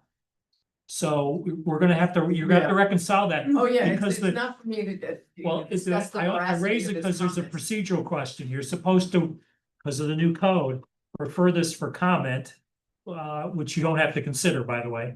Comment to your Historic Preservation Committee. I don't know how that works. I've never So- been here when you did it. First thing you'll have to do first, Dave, is sort through new code, old code.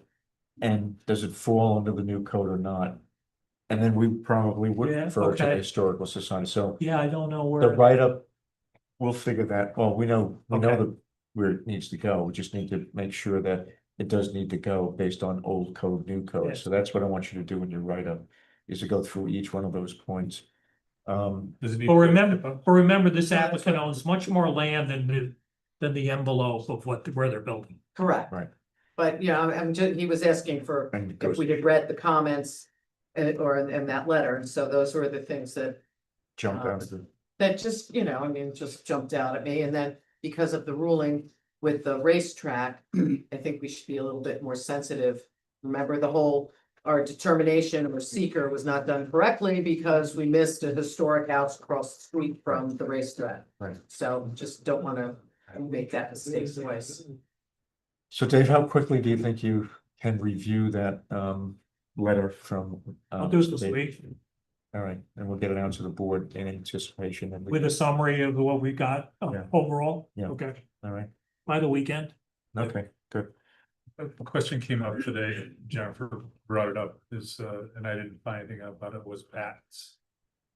And whether bats are an issue here or not, I didn't see anything on it, but. Mr. we Cleese got should the- address that. Yeah. We got the EAF, Species listed on the environmental map of Okay. the EAF. I think it's 2.10 on the sheet two Okay, got it, of yeah. the environmental. All right, thank you. Yeah, of the sorry. long form. So was it flagged when you pulled it through DEC? No, it wasn't. There's There's nothing. trees that are gonna be cut anyway. No, but. Yeah, just, Yeah. Dot the i's, cross the t's. It's not a problem. And I was looking and you can't, the state websites just have the whole county blocked off for bats. well, then there's time of your restrictions. Exactly. So if it wasn't flagged, they sent No, the geographic. no, you can look on the EAF, you'll see it, that's all the way back in the environmental summary. Okay. The second page. That's showing that. Okay, Great. so since we can't do the formal site public Yeah. hearing tonight. I'm gonna open up the meeting to anybody in the public who wants to comment on the project.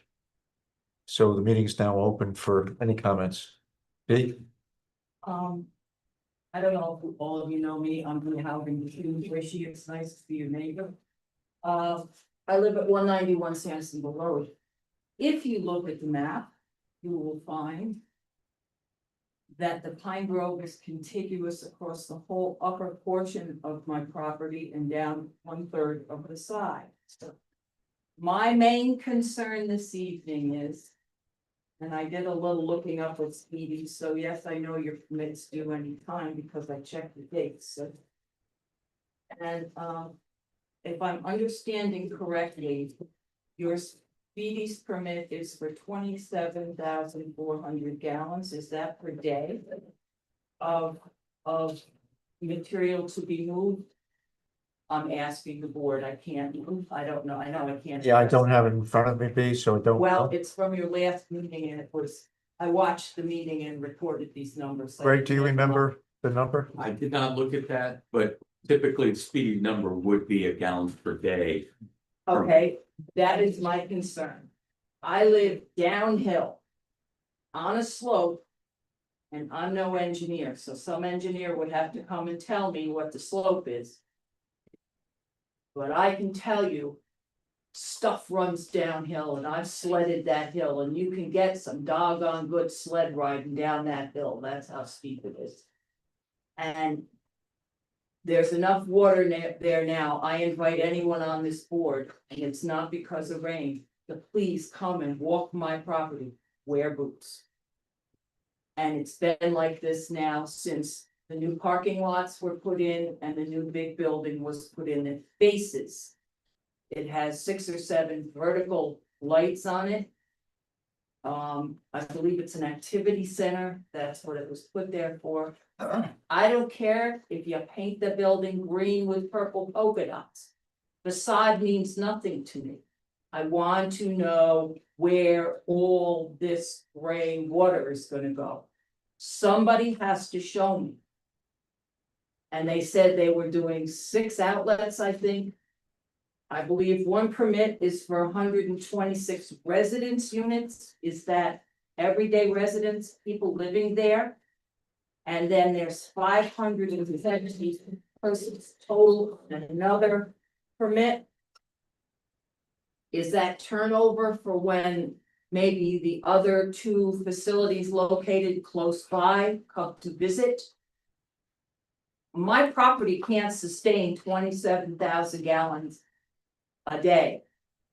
I know they're putting in water saving. I watched the whole meeting. I watched it twice. They're putting in water saving. I don't care how much water you save, it still runs downhill. I see they have one outlet going to Cherrytown. It's a very gorgeous building. But if they're building that close to the edge of Cherrytown Road, what are they doing about the ditching on Cherrytown? Did anyone thought to think of that? Where's the water gonna run on Cherrytown? And if they're putting an outlet for a sewage or water system, they're tying in many places to the existing water system. If they're tying into the existing water system, you know where that's been for 70 years? I can tell you, and Mrs. Collier could tell you too if she was still alive. I'm 74 years old. I've lived on my property since I was brought home on January 5th, 1951. I know the property. I used to walk across it because my parents had the first house on the right going up Cherrytown. So I could walk from my father's house to what I live in now is my grandfather's house. And I didn't get wet feet. I was a little kid. I would have been stuck in the mud. I can't, when I mow my field now, I mow water. But in order to keep it down, I have to mow.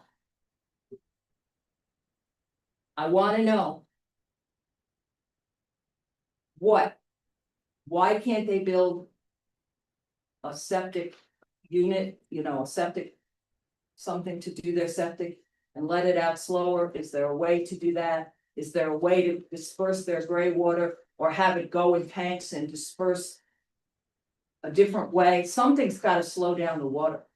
or eventually, my well, you want a well log, I'll give you a well log. At 101 feet, I sit at rock. 70 feet below that is where my well is, in the black shale. The well pounder pulled the well piece up 3 feet. At 167 feet, that's where my well is. And I have sulfur water, but it's good water. I don't want to lose that. And I'm gonna. And Bill Collier's gonna want to sell his mother's lot. I can't speak for him. But if there's as much sewage as that Speedy's permits allows, or as much gray water, it may not be sewage, but gray water. It's gonna go on her too, because that's the way the drainage is aimed. So Greg, could you? I understand what you're saying. There's one other interesting point on your map. Sir, may I ask your name? Mike. Mike. Khaleesi. Mike Khaleesi, Mr. Khaleesi. I don't know if you're aware of it or not, but the one corner of the property. There is a cemetery. It's Dunn Cemetery. I believe it's on the property that's Paul Courtwright. But for many years, when I was a little girl, an obelisk shaped like the Washington Monument, if you will, stood. And there's a grave outside of that cemetery. The marker is gone, and that grave could very well lie on the property. Maybe you're not gonna disturb it this time, but at some point, there's gonna be disturbance there, and I think you need to look at some old deeds. I can tell you where to start. Elroy and Henry Smith, because when the property they owned it and it was sold, they couldn't do anything with that piece of property because there was a grave outside the graveyard there. It's the Dunn family graveyard. You have a lot more issues here than you know, and as far as big trees, yes, there are big trees up there, and if you only saw one, you all better open your eyes. As far as the house. The historic house down on Sampsonville Road belonged to Nellie C. Dio Huber. My great aunt. Yes, it's in a historical house. You're right. I believe Mr. Church is absolutely correct. That's much more than 500 feet from where they're going to build, because they're building up toward Whiteman's house. And if I recall correctly, Moishe made the statement he had spoken to Mr. Whiteman about lighting, and there was no problem. Lighting, I don't care about lighting. Like I said, I don't care what color you paint it. I don't care how you construct it. But don't let your gray water flow down on my property, Mr. Medenbach's property, Jeff Decker's property, Mrs. Collier's property. We're the ones that are gonna get affected. You've gotta figure a way to do something about that. So Mike, do you have any comments, or Greg? I had not previously looked at because they were showing that there were no changes in the use of water or discharge of wastewater. I didn't review that aspect of the project. Well, I think that's very important that for the and there's no indication that anything has changed. The project as proposed is to serve the people that are already there. And they have permits already from the Department of Health to both take water as well as discharge water in certain amounts. And the way in which this project has proceeded is under the assumption that there's no additional taking of water. In fact, the hope is that it'll be less because of the water saving devices. Let me finish trying to answer some of your questions or direct the conversation in the correct, not what I believe, but what I know from the facts that they've given us. From the facts that we've gotten, there is no additional usage of water or discharge of water. So what is, and they have a permit to do what they're doing right now. I don't know, are you discharging? I mean, if you were discharging water, they'd shut you down.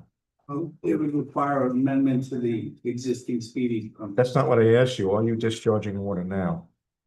Are we discharging? You're water? discharging water into the ground, correct? Correct, it is part of the And- speedies permit. You're not in any kind of violation. There's no smell of sewage or septic out there. Not There's that no I'm aware of. overflow? No, that's not that I'm aware of. All right, because that's what the lady No, I sounds like she's I claiming. understand the question. We're not changing the number of outfalls. They're existing. They cross the road. There's other stuff.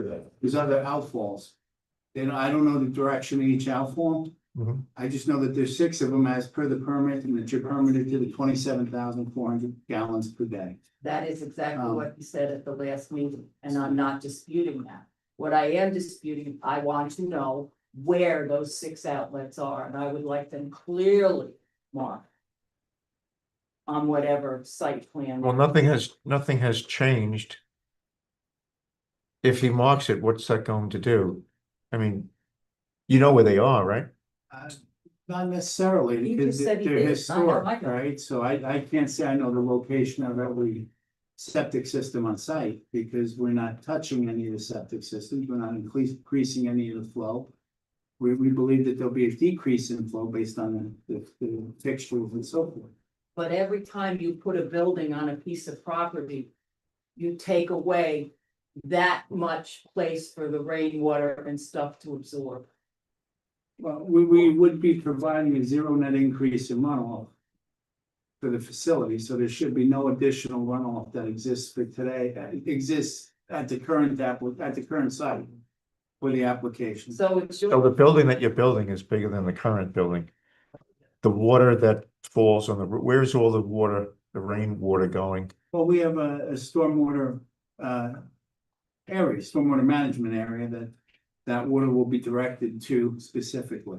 We haven't seen that plan, have we? No, it's in the set, but I think it requires, an engineer to review. So, and I have not looked at that. I would have to look at the lighting and Yeah, landscaping plan. I wasn't asked to look at that. I did. Oh, now you're being asked to look. Okay, Yeah, because the one thing that I did know as being of somewhat of concern is that they're proposing just under an acre of disturbance, like 0.95 acres of disturbance. And the code, you have to get a SWIP if you have more than an acre disturbance. Yeah. Typically, once you start to exceed 0.95, the DEC considers that rounded up to 1. Yeah. So basically, they're right there at the point where during construction, if they go outside their area of disturbance, they're in violation. so 0.5 of an acre would make them have a SWIP. Whatever it's called. So Greg, are you saying that the DEC wants a SWIP because it's so close to the 1 acre? What I'm saying is if they increase by a square foot, they're over that point where then it rounds up to an acre and. All right, so, but it would bear fruit if you would, or it's an area of inquiry. They say they have there's a drainage plan, which I didn't look at that. Yeah.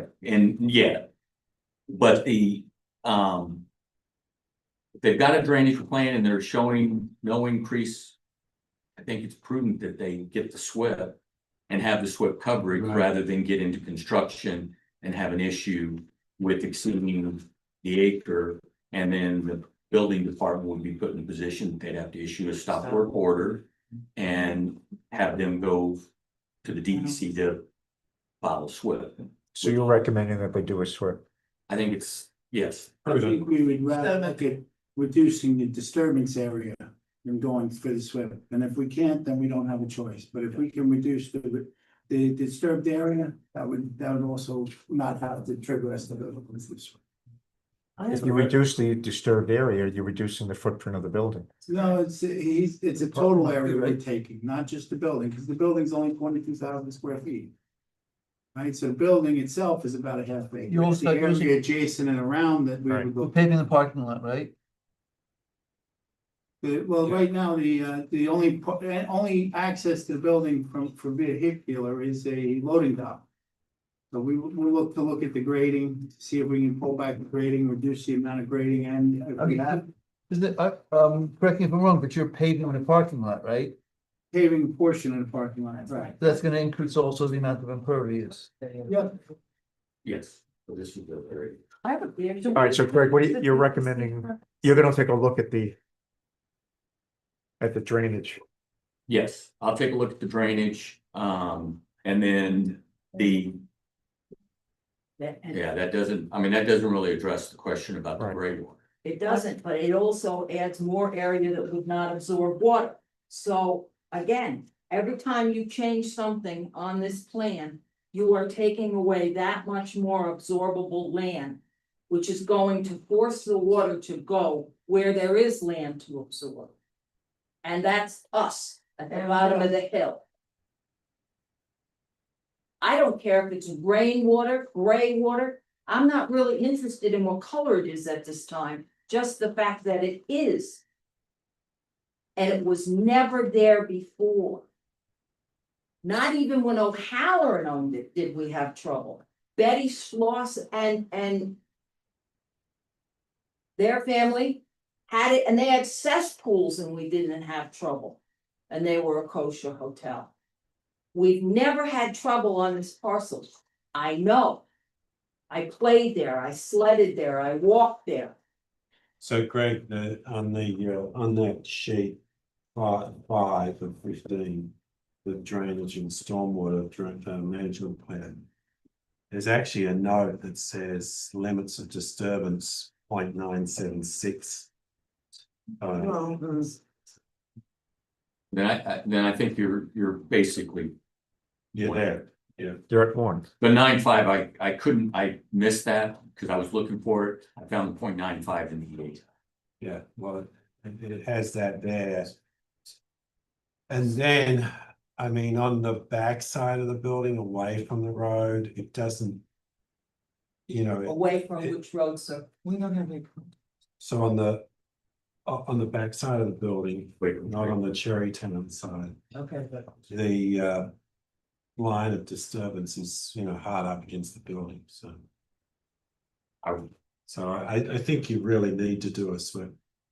Like I said, let's look at reducing the area, and if we can't, then we'll have to come back and do a SWIP. All right, so Greg's gonna take a look at it. You guys should tour, but it sounds like you got some work to do in order to avoid doing the SWIP. But to the lady's point, where is the water going? Forget about the disturbance from the construction. What are you gonna do with that extra water that's bouncing off the From the roof? roof? From the roof, right now, we're doing underground infiltration. All that, what is gonna, is it an underground recharge? But Underground We recharge? have an infiltration. Yeah, there's a bank. very large infiltration trench at the front of the building, but that's what needs review. I mean, it's. When you say We'll in have front to of the give- building, are you talking Sansonville Road or Cherrytown Road? Not doing it back and forth. Yeah, So. where in the, So there is a very large infiltration trench, but that's why Greg has to look at the whole thing. Because, we all know this is a large building, has very large roof, it's gonna create a lot more stormwater, right, because of that, so. Greg, getting a look at the whole thing. So with Michael, was the infiltration, the water direction from the roof, does it all direct around to the Cherrytown Road side? Or Yes. does it all goes from the back of the building, goes around? the front? Absolutely not. I have buildings that the peaks of their Okay. roofs come right toward the. Okay, B, we got it. Okay, We got it. did Thanks. we did ask for DEC permits and the water withdrawal permits, et cetera, et cetera. Do we have any? I can't find it in our planning board file. You mean any the of speedies DEC permits? Yeah, we asked for the We're last, transmitted. you have or you have not? We have transmitted. them. Okay, well, they're not in our, they should be here. I gotta see one, they're not in there. Okay. Because that would be most helpful to read what B has in her hand. Downspouts. I'm just repeating what I got from the meeting. Okay, Off YouTube. anything else? No, I know. but Hang on. Anything else from the it's supposed to board? Be provided. All right, so Greg, you got a lot of work to do in addition to the lighting and the Dave, is there anything else you want to make a comment on from the Baden letter?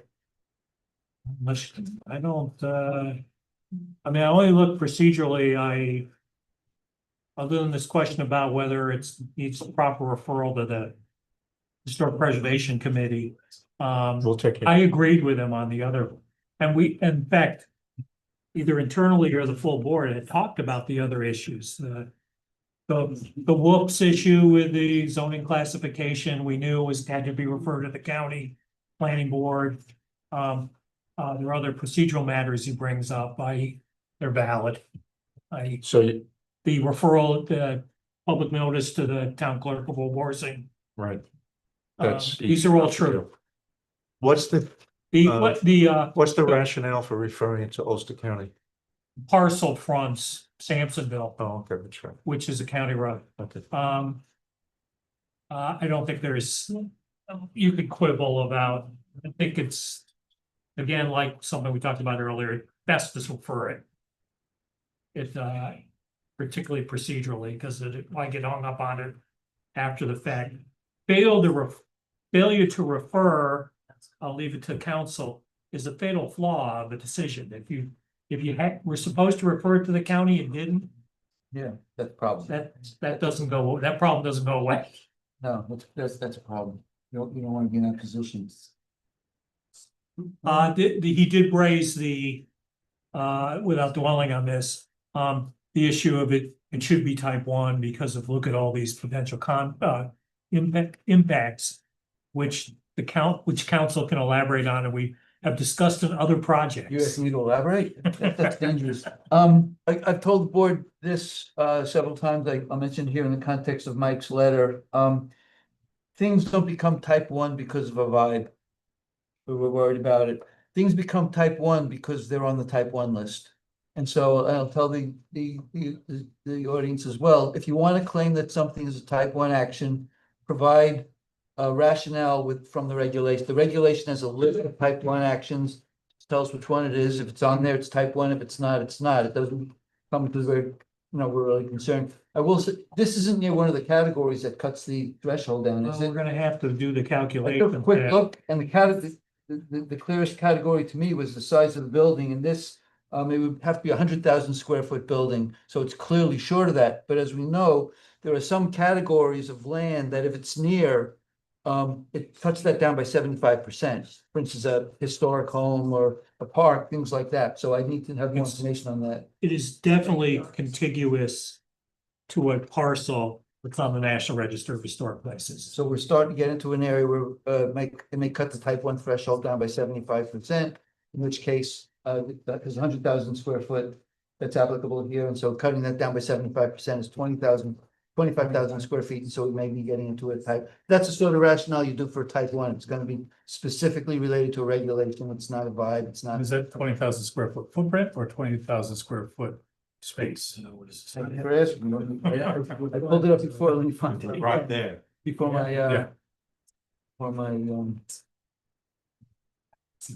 does it say? I think it's where, yeah. 100,000 square feet of gross floor area, what it says, in a village or town having a population of 150,000 persons or less, a facility with more than 100,000 square feet of gross floor area. So that's your standard, and again, it gets cut by 75% if it's near one of those categories, like a historic home or a park. So if that's what the situation, it would go down to 25,000 square feet of gross floor area. So with a 2-floor building, it's 50,000 square feet plus or minus. This building is 50,000. It's Yeah. and plus it's got a basement that there Right. has significant area as well. That's part of the But it's 50. again, that's the language. And again, maybe square feet relates to more than just the footprint in terms of type 1. It means that there's more people, et cetera, Yeah. more area to do business in one form or another. So I would not look too hard at that. The words are the words. In a situation like that, if you don't go by what's the most reasonable thing in terms of the words, you're just opening yourselves up to all kinds of problems. You're much better off being conservative and looking at it like a type 1. If that's a situation, we haven't verified that. Right, but right, that's yeah. the situation. All right, so I think, And Yeah, then I go I ahead, have a question, just about lighting, and maybe there's a question for Greg, because Greg looked a little bit at the lighting, right? Yes. Do we have, and this is a question for Dave and Dave, there has to be dark sky compliant for new construction. And this is something that Mike brought up in this letter too, is something I thought about, but do we have the way to make the property dark sky, the existing lighting, or is this new construction? So I guess the question is, when we're doing a site plan Yeah, with just a new building, can we apply the standards to the entire, can we go back to the entire property and have them exact those standards across the whole property? Well, Question mark. yeah. Is that what you're? yeah. In terms of secret mitigation, it's an open book. I mean, if you have to mitigate something, it doesn't hurt, and if the applicant can do that easily on their own property, that's a bad idea. I will point out that we're starting to inch into a situation that I told you guys about a couple of times, but here's where the rubber meets the road.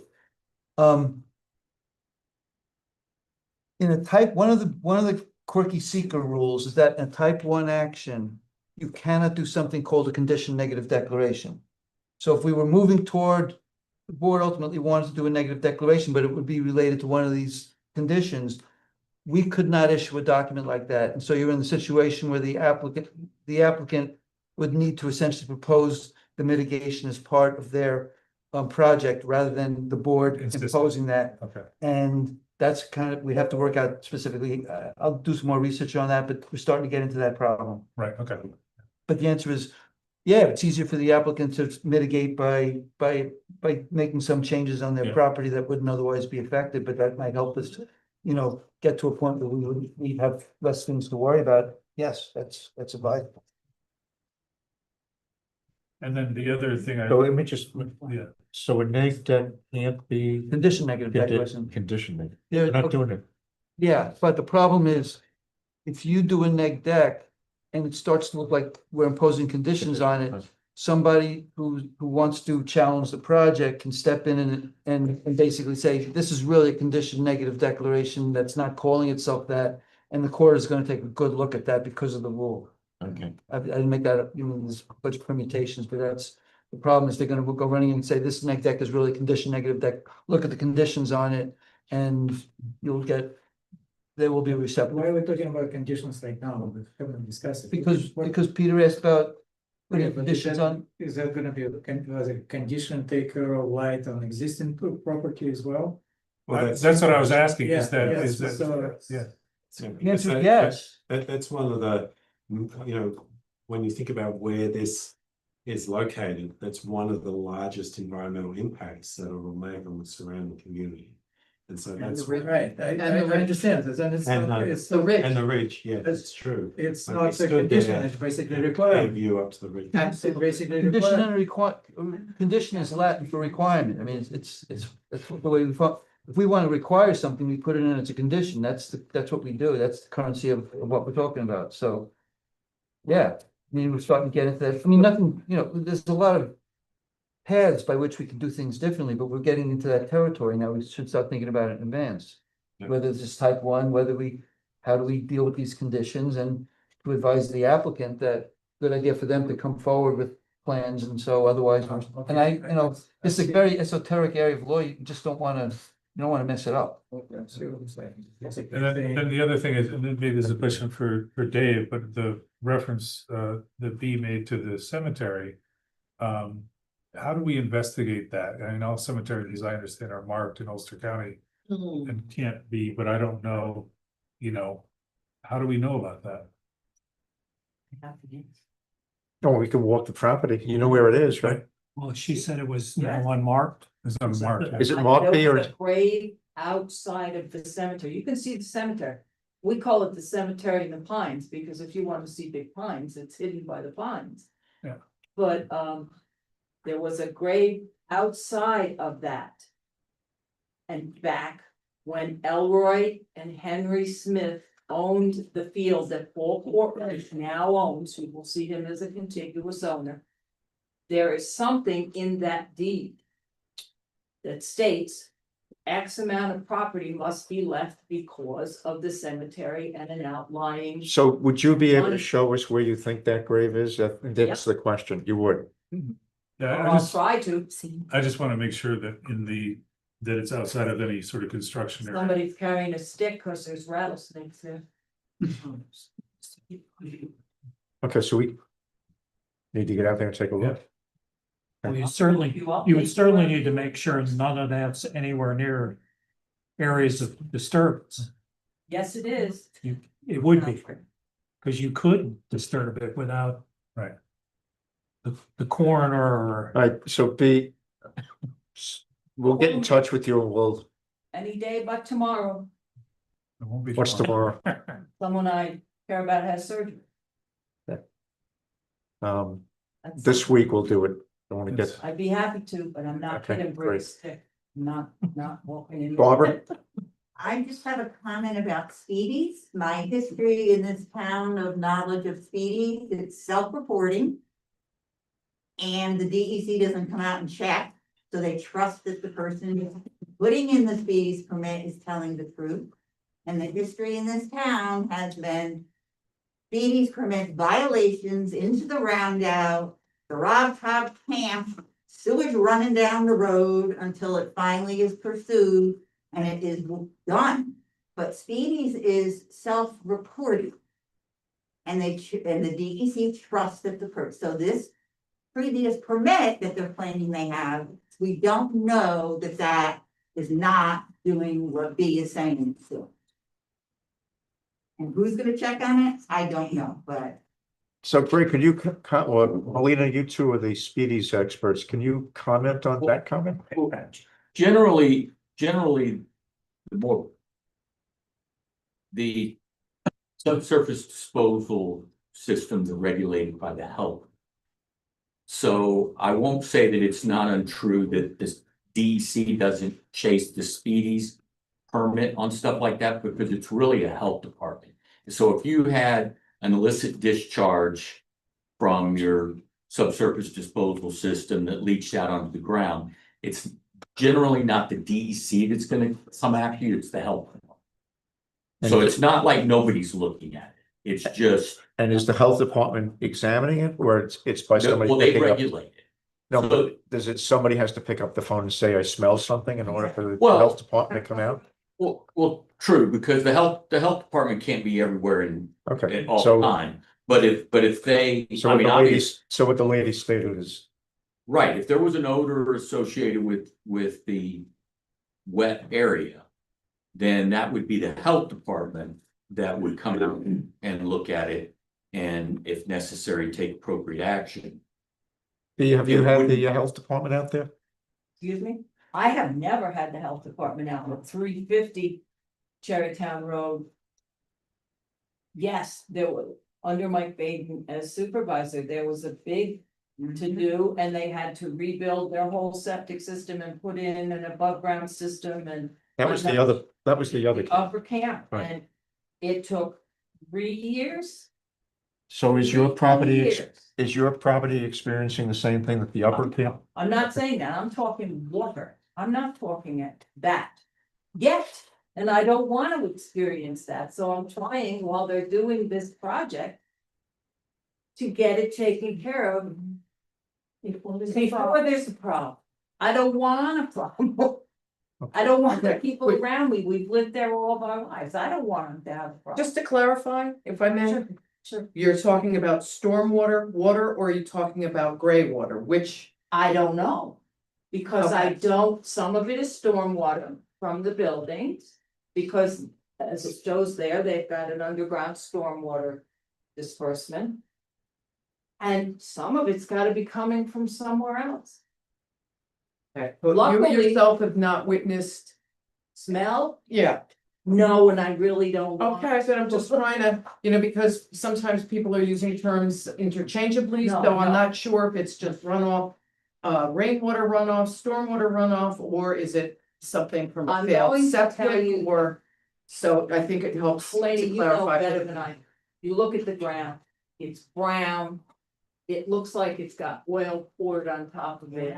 It's, I don't know. It doesn't have a septic smell. Okay. But it is there and Okay. there's a lot of it. Okay, anybody else from the public want to comment on this project? All right, so we got a lot of homework to do. Dave, you're gonna be taking the letter that we received and putting everything together into a report to the board of the point. that Summary we- review of where we're at, We're at including that a letter. review of that letter, Okay, Mike Bodman. right.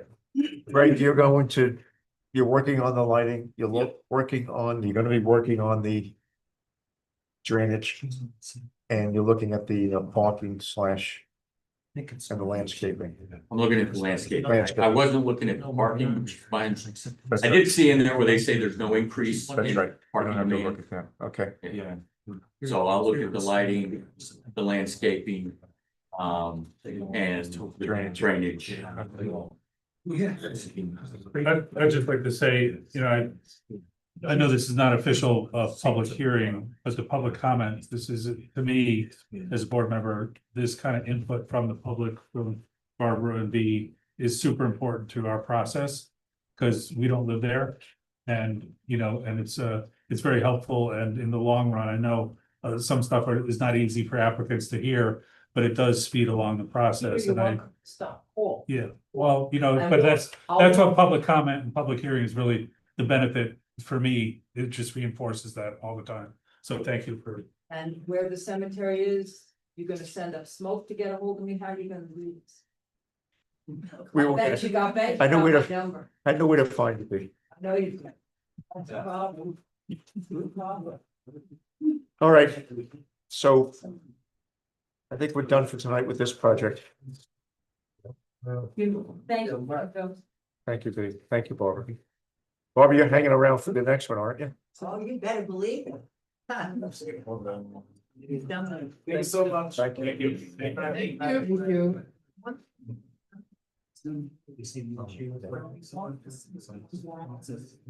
have a concern. Did not. Afterwards. Tomorrow, but I think we need to. I can't hear you. I'm sorry. Did you hear what I said? We watch a motion for a while. Somebody to hear. It was like flossing his teeth. Oh, no. Yes. Tells you how much he cares. Where does she go? Oh, I don't know. I think, you know, hopefully, like, yeah. Oh, I understand. Mate, well. I can't hear. Harry Friggin got this. Yeah, no, I'm waiting. You want, Whenever she's done.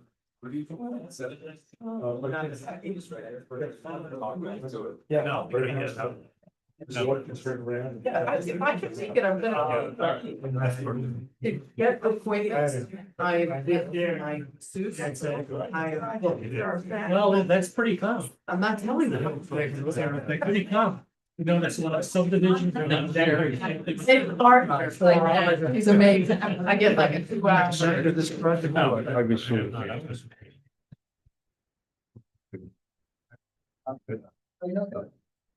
How about if you don't make them? But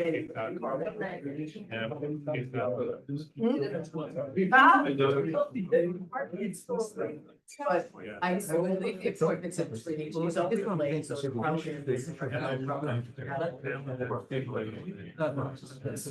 Well, because that's. I live with close.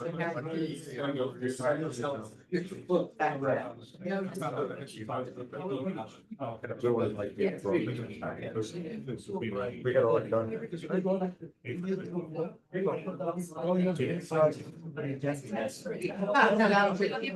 Well, I don't. And they don't. It was. But it's easier. Okay.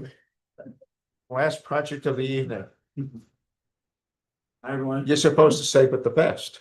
Well, if you decide. So we have with us tonight, or on next, is the project known as Meadow Lakes. And, both, we're gonna have a tag team here in terms of presentation. So we're kind of all ears. I'm a little worn out, so I'm not gonna summarize anything. I'll let you do all that. All right. I'm Eric Clifton. We are a group of friends and family who have gotten together and collectively bought this property in Metacons. And the goal is to create homes for ourselves together in this area that we've really come to love. And I'm an architect. I'm both managing the project and designing the houses. And I just wanted to say, just as a matter of background, I've long been interested in sustainability and sustainable construction. I've been LEED certified for 18 years and House and House certified for 11 years.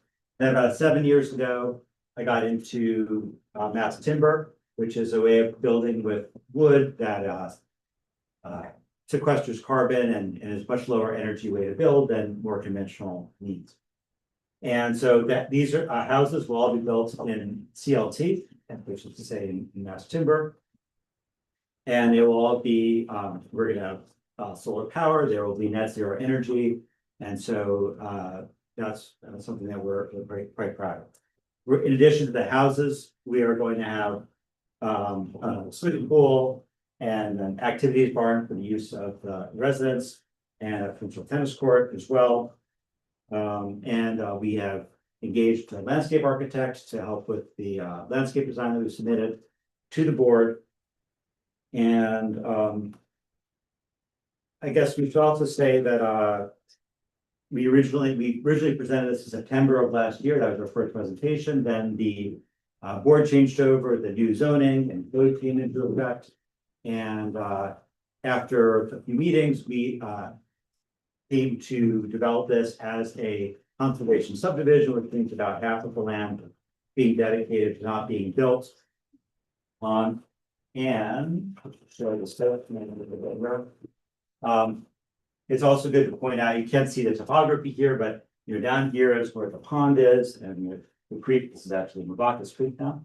And we're not building anywhere around this area. Then here, there's a slope going up.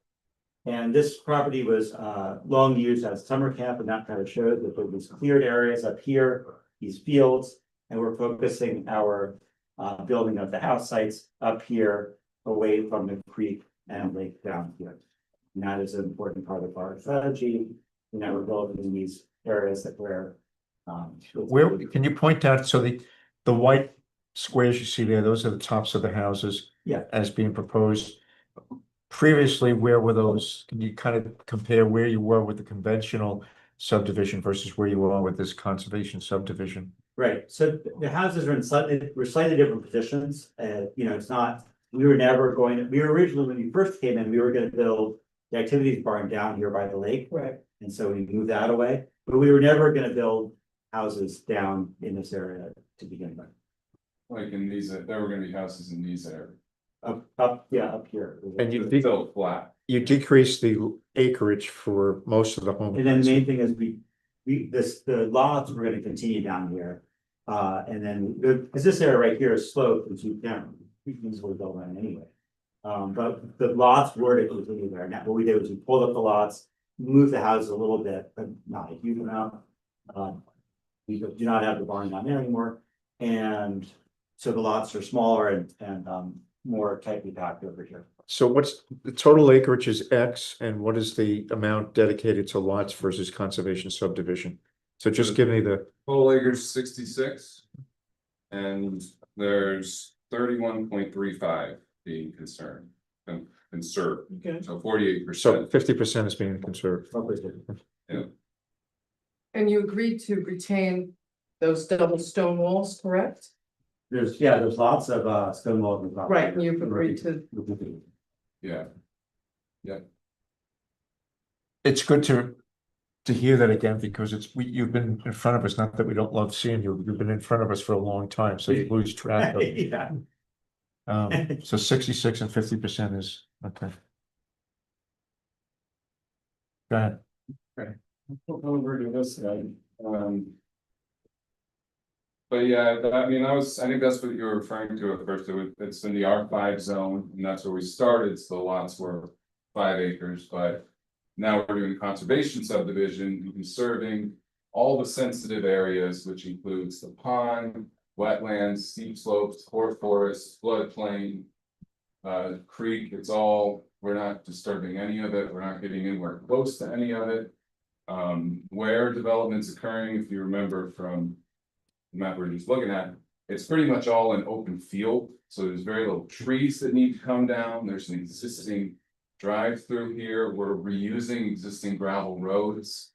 To limit disturbance, we're proposing septic systems that are kind of an advanced technology, so the footprint can be shrunk even further. So very few trees. So is shrinking the footprint by, in other words, the area of disturbance? Yeah, we're reducing the area of disturbance as much as possible.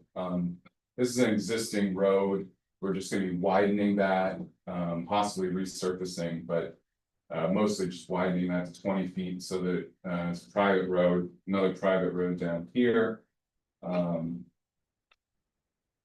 So that's the less land disturbance. So there was some debris that was purported to be buried somewhere in this area. The whole area is going to be proposed in a conservation easement, and that is because it's all considered to be prime farmland, which that's one of the aims of the new code is to preserve prime farmland, but it also it's where the buried material, if it exists, it may be. And if there is buried material on the site, it should just be left. It's kind of general consensus that should remain in place. Our water testing, the health department requires some to be done for qualitative purposes. We're testing the well closest to where that buried material may be to explore. We already tested to figure out if there are any petroleum byproducts or anything of that nature. Eric will talk more about that later, but long story short, there weren't. So some other things we've done, we did a traffic study, which showed there wasn't going to be any impact. There was a wetland delineation. They're down here. We're not getting close to them. We've prepared a stormwater pollution prevention plan, drainage analysis, the water testing. So I'll let Eric talk about that. Yeah, just briefly, we hired Russell Reed of La Bella to do the hydrogeological study that the board asked for. He gave a report, said that there would not be any effect. One of the concerns was whether there would be an effect on neighboring wells from the wells in his property. He did investigation, said there wouldn't be, but then we're requested testing to make sure of that. So when we did our well test, which as I said, we did on a well that we aren't even planning to use anytime soon, but is the one that's closest to the purported burial site. And we tested there and put loggers in 5 neighboring, 5 of the closest existing wells to this one, to our property. And there was no effect on neighboring wells. And we got the quantity of water that we needed to, 5 gallons a minute. And also the water passes. Can you point to the approximate location of the other 5 wells where you put the logging devices on? There's sure.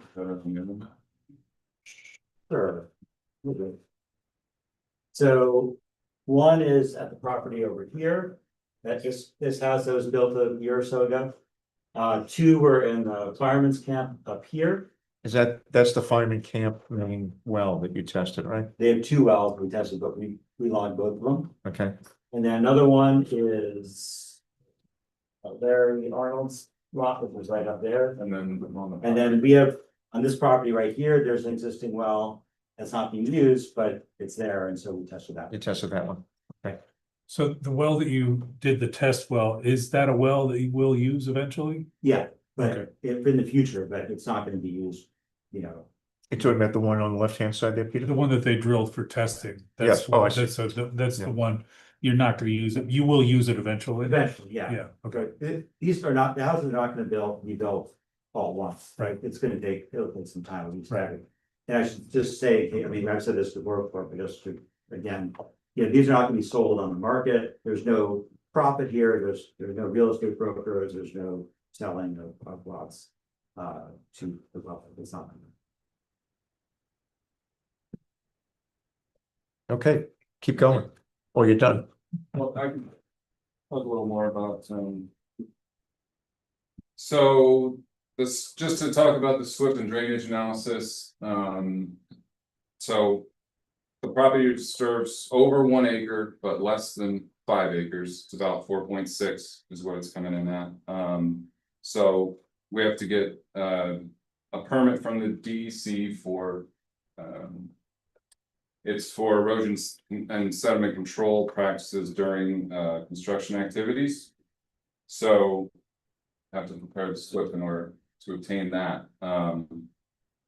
So that's been done. I know Greg had some comments, but we've talked about it. We had a pretty good meeting, so I think we can hash that out. But so the other part was we did a drainage analysis to look at water going to the pond during storm events. So I know the board was concerned about that, so that's why I did it. It's not required by the DEC. There are no laws that are requiring us to do this. I just want to state that I did it to address the board's concerns.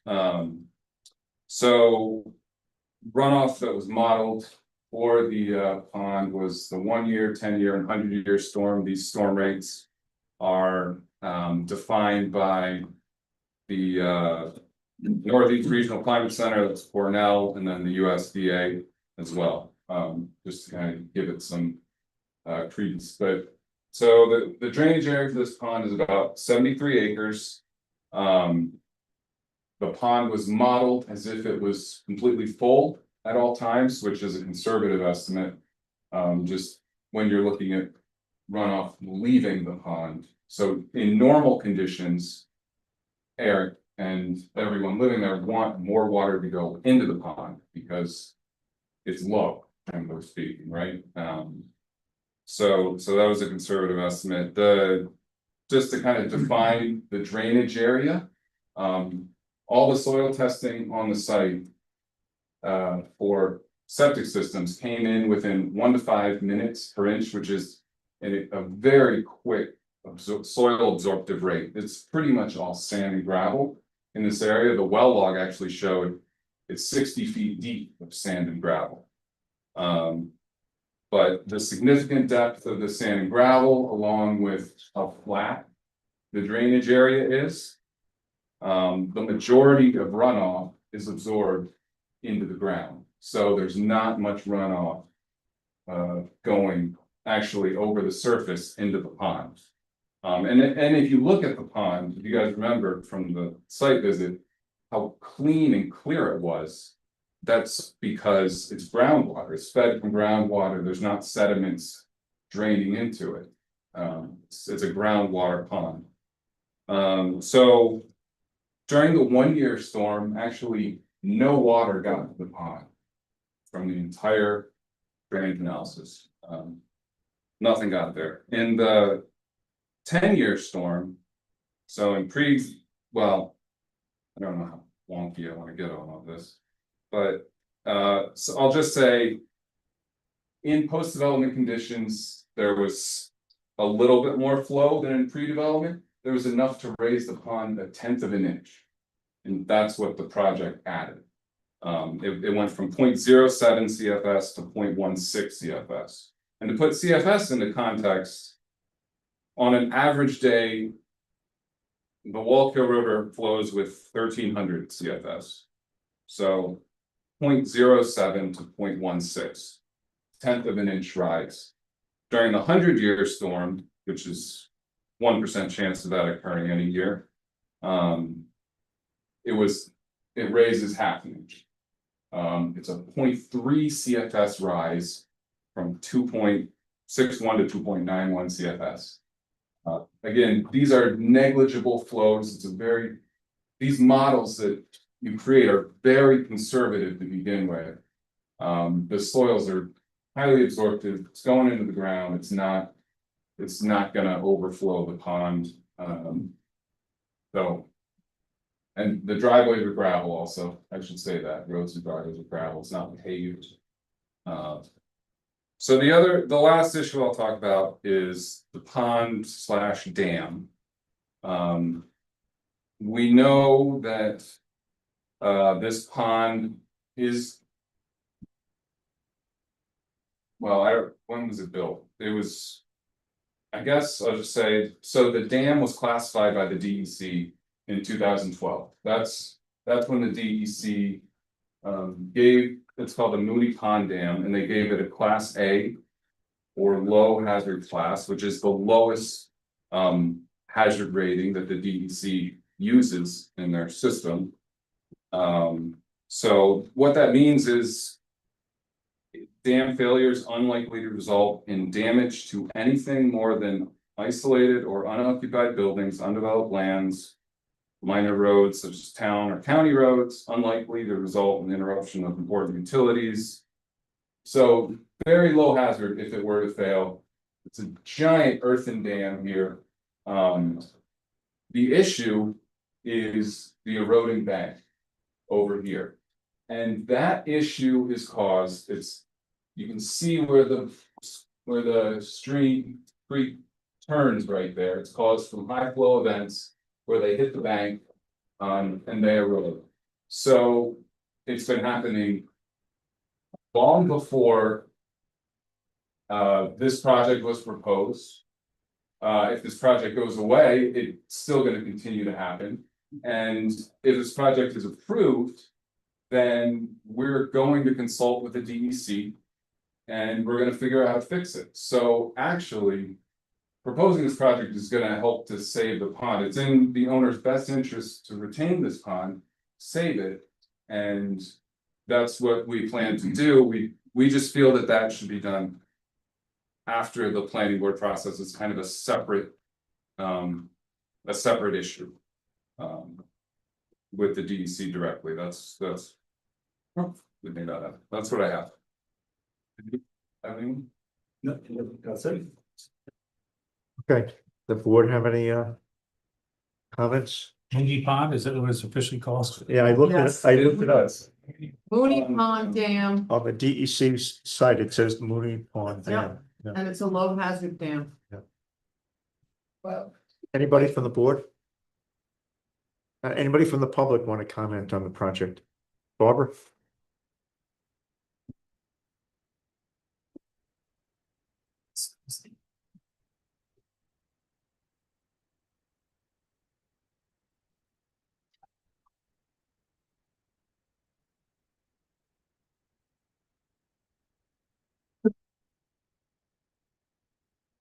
My name is Barbara Cornell and I live at 4 Boodle Hole Road and I've lived here for 35 years.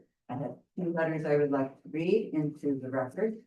These are not Are they comments. both the same, Barbara, or they're different? 2 different. So could we agree, they look long? It is a public hearing and you have to give me my time. This is not a public hearing. This is a public hearing. It's not a public hearing. In the legal definition of a public hearing, I asked for comment. The better way of doing this, if you have general comments, make the general comments and give us the papers, and the papers will be considered as being part of the public hearing that hasn't opened yet. I simply asked, does the public have any comments they'd like to make? That says Until public hearing. it was canceled because we didn't notice it. No. Oh, I'm sorry. Well, you said this one was not. I'm sorry. canceled. She just asked for. And so Yes, I will start my sorry. comment Go that ahead. as a former school teacher, it's embarrassing. I will make this comment first. The fact that you didn't have your ducks in the row and have this, people have to leave because public hearings were canceled. And attorneys didn't have what they needed. That is not acceptable. This is planning board, it has a history of doing this, doesn't look good to the public. It gets out to the public, the planning board doesn't know what you're doing. So I will read Steve's letter. From watching the review of this application, I have to say that I'm impressed that members of the board were not convinced regarding the Mooney Camp illegal burial located on Meadow Lakes LLC property in question, as it should be. I therefore am submitting a Kingston Daily Freeman article dated August 2nd, 2002, detailing what happened at that property under review. The article is dated 2002 by Dawn Leadus from the, as mentioned in the Freeman. Rochester Town Board members Thursday agreed to investigate Medicahans Road property owners who were allegedly seen burying the remains of nearly 10 buildings in holes, I didn't know this, throughout the roughly 60-acre parcel. Poodle Hole resident Stephen Furnell asked the board to investigate after telling its members Rochester law strictly prohibits the dumping of any kind of waste or debris on private property. He also informed them that he had contacted the state DEC, which was also investigating what happened to the buried main structure, various outbuildings, numerous large piles of debris that had been part of a former resort camp. Supervisor Howard Lipton said he and the board would discuss the situation with the town code enforcement officer at that time, Douglas Diamond. On June 19th, Cornell said that there were piles of debris, cans, glass, metal, paper, rags, lumber, cinder blocks, piping, and furniture on Brent Brandenburg and Julie Cheedy's property. That day, a bulldozer and an excavator arrived, followed by the following day by the appearance of 2 garbage bins, he added. Over the course of the weekend, Cornell said large mounds of dirt were excavated from the site, and calls came in from all the concerned neighbors saying the workers were burying refuse and waste materials in the hole. Brandenburg and Cheadle's property is the former Happy Lake, demolished about 3 years ago. Cornell said 10 bungalows were knocked down, but the debris remained on the site until June 22nd. Councilman Randy Hornbeck said he and Lipton were called to the site that day, but all he saw were pieces of concrete and the 2 or 3 garbage bins full of debris. When asked if he thought the total debris at the site could have been contained in those trash bins, Hornbeck said no. I could see where a hole was dug and covered up, but I don't know what was in there, and I saw concrete, Hornbeck said. Regardless of what was in the hole, Cornell said, Section 118 of our town code states that burying any kind of debris or waste on private property is strictly prohibited. As for the lake's potential collapse via the erosion, for the planning board not to send a letter to the DEC regarding that worrisome condition, claiming it doesn't have authority to do so, seems really weak. To establish liability alone, it would seem the appropriate action would have to inform the DEC of the condition and ask for an assessment. Should the DEC then find the condition of the lake warrants immediate attention, the planning board could condition approval of this project upon New York City DEC sign off on that repair having been made. If no condition is rendered, it would be on the record as to the concern over the erosion issue, firmly establishing the applicant's responsibility to remedy the situation, if in fact the DEC considers it a problem. My reading of the planning board's position is that it doesn't have authority under SECR to order the removal of the buried camp remains. That position is also weak. Obviously, if the planning board ordered the applicant to dig up and remove the buried debris and there was nothing to be found, that would be a lawsuit the town of Rochester would lose. But in this case, there is sufficient evidence that the act of the burial occurred. There are attached pictures, debris from the buildings there one day and gone the next. And a condition of approval to dig up and dispose of the debris can clearly be seen as reasonable and anything but capricious, seeing as the buried contamination sits on top of our water aquifer protection zone. However, the compromise, an undisturbed common area in perpetuity over the area of the buried remains, does seem reasonable. Finally, the representative for this applicant actually questioned the clarity of the code requirement 140-5.1A3A. Quote, any residential uses, including subdivisions with projected on-site groundwater withdrawal and on-site sewage disposal, flows using 2,000 gallons a day, not what he quoted from the health department, or more during any single 30-day period shall be designated as a type 1 action under SECR. A hydrogeological study shall be required and mitigation, including reduction in intensity or denial of use as necessary. shall be made to protect our water supply. The clarity is clear. If only the applicant's reps would come in and present their case with facts without veiled threats of a lawsuit, not very professional. The whining for clients in this town does seem de rigueur. Here are pictures of the camp as it existed, all the buildings. Here's another picture of the buildings that were buried. Here's a source from the Accord Crier that they repeated back in 2002. So that was Steve's letter. My letter, the main reason I went and addressed the town board at their last workshop meeting. My main reason for addressing the town board this evening is to bring to your attention a situation that poses a danger to our residents in downtown Accord. There is presently an application before the planning board called Meadow Lakes. It is proposed at that time 10-lot subdivision at 481 Medicahonts Road, formerly the Mooney Indoctrination Camp.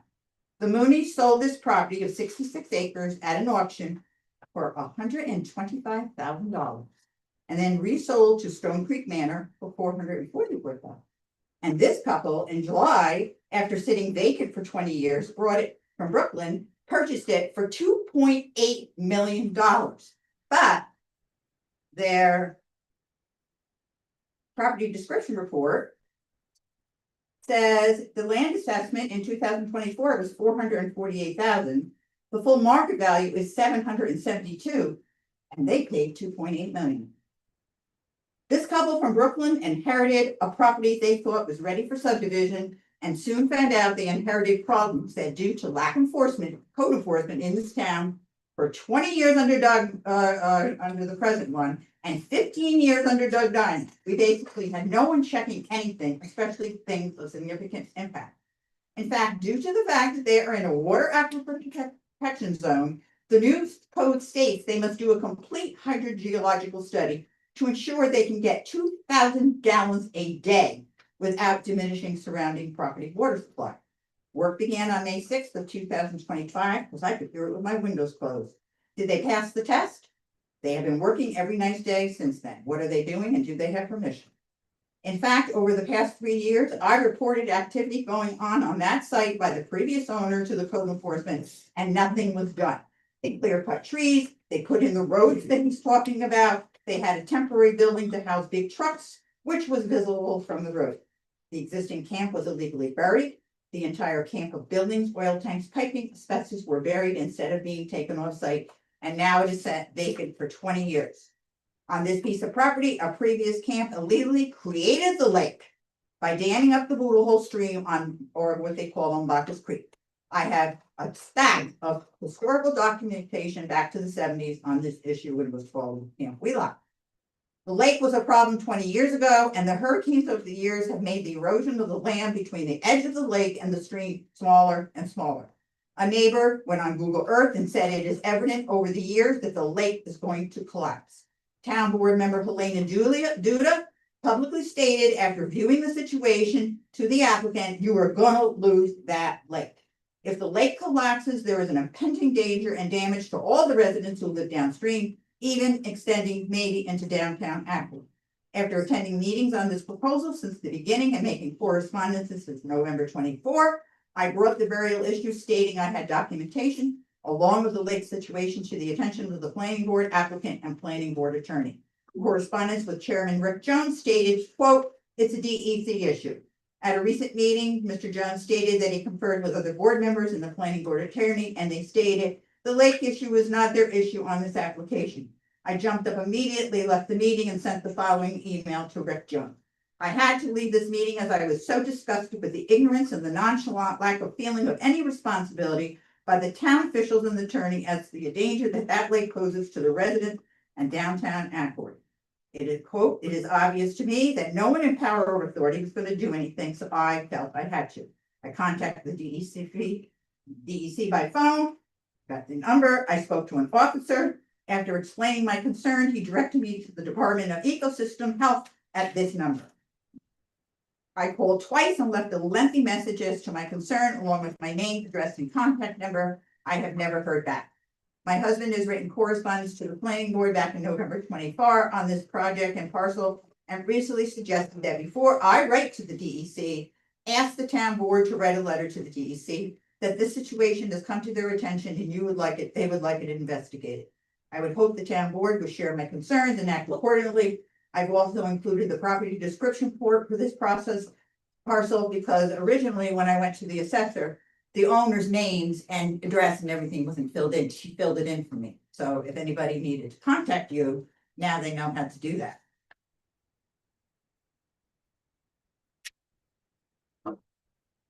Thank you for your time, Barbara Purnell. Can we have copies of that, Barbara? You have copies. I have the one from Steve. I have this one, says right here. I turned it into the town board and asked them to copy all town registers and right here it says CC, all town board members and planning board members.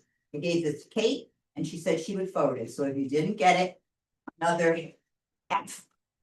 And can you submit that, Barbara? So just to save time, can you send that to the planning board? These are, can I send this to the planning Or board? can you Yeah, just hand it to sure, us? yeah. and we can We'll scan take it right now. We'll if you guarantee want. that we'll get it. I know about the one from Steve, but And also the planning board minutes are way behind. But if you want to get information, it's hard. any other comments from the public? Yes, sir. So this is just to give a piece of information for the board to investigate themselves, because I can't attest to its veracity or not. But we happen to be speaking about this property with someone who was a surveyor for the DEC for a period of more than 20 years. And he commented to us that if there were remediation had to be done on a property that had past ownership from the time at which damage was done through owner to owner to owner to owner to owner, and it was not fully discovered and to the present owner, that every single owner back to the time of the damage would need to share in the remediation that had to be done. That it would not fall on the present owners, that everyone who had owned that property from the time of the damage forward would need to, pony up or ante up for that remediation. So that's something to investigate as to whether or not that is the law. And if it ever comes into effect for this particular project, that the present owners would not be left, to have to pay whatever costs for that remediation were necessary. Can you just give us your name, just for? Thank you. Robert Lesnam. And where do you live? We live Nearby. near Harbor, Okay. 56 Woodle Hole Road. Thank you. Anybody else? Does the board want to make any comments about anything they've heard or any questions for the and Matt, could you address the hydrogeological comment and the 2,000 gallons? Well, that's in the code. The code was just if the withdrawal is over 2,000, you have to do a hydrogeological Right, study, I know which we that. did. Right. But we did what we were supposed to already. Right. So, And I think. Did everybody hear that? Yes. That they did do we the, did exactly Yes. what the plan, what the code called. And And, what we've seen, what we've heard from you tonight is that the impact on the level of the pond is negligible. Negligible, yeah. So does everyone come on board with that? yeah, in fact, Matt, I would like that whole. You started to say this is really gets wonky, and I read your wonky stuff or the wonky stuff from Labella. Could you just summarize that section for the board in writing where you talked about a half an inch worth of. Yeah, the actual volumes Yeah, we're just- talking about. Yeah. Just replay that Yeah, in yeah. writing to the board, so if we want to refer to it, we don't have to go through the wonky stuff from Labella. Zorian? I just want to repeat, we discussed that, burial stuff, and we agree there's no benefit to dig it out, just leave it as it is, and especially when some years pass, a lot of the stuff probably deteriorated already, and you did the water test quality right next to it, Where they said that it was buried, this. right? That's And the why- water quality is. And there was no oils or. Yeah, what Zorian is referring to, at one point, the board was talking to the applicant about digging it up. And those comments or questions came from people with little knowledge of these things, and the consensus amongst the expert, and I just don't mean the applicant, but it was from Helena, Jennifer, and may have even been from whatever experience Dave had in such matters, I don't remember, was leave it be. It's been there for quote unquote a long time, from Greg also. So that's what Zorian is referring to, leave the material there. And that's when we were convinced that we need to do a hydrogeological study, which we had to do by code anyway. And it showed no impact. The hydro study, the impact study, if you had a chance to read it, each of the 5 wells, there's a bit of detail on each one. What the impact on the, I guess it's called the head volume or whatever, but the impact was 0 to negligible on each of those 5 wells. They believe they took 5-minute, I think it was 5-minute increments that they were monitoring. So it was very frequent data points that they were collecting during the pump down for the Right. well. So it wasn't that it went down and, Yeah, they would have caught it if there was a Right. change as a result of. right, thank you, Jen.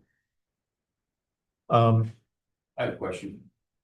Go ahead. Just based on, this may be obvious, but based on some oversights I've seen in previous projects. The 100-year cycle or whatever that fuzzy math you were talking about, I understand that infiltration to the pond is negligible. But let's say we have a 100-year storm on Boodle Hole Creek that's, I don't know, 40 feet away from it. Was your study incorporating Boodle Hole Creek under storm conditions as well as that pond from the downslope of the property that we're talking about in isolation?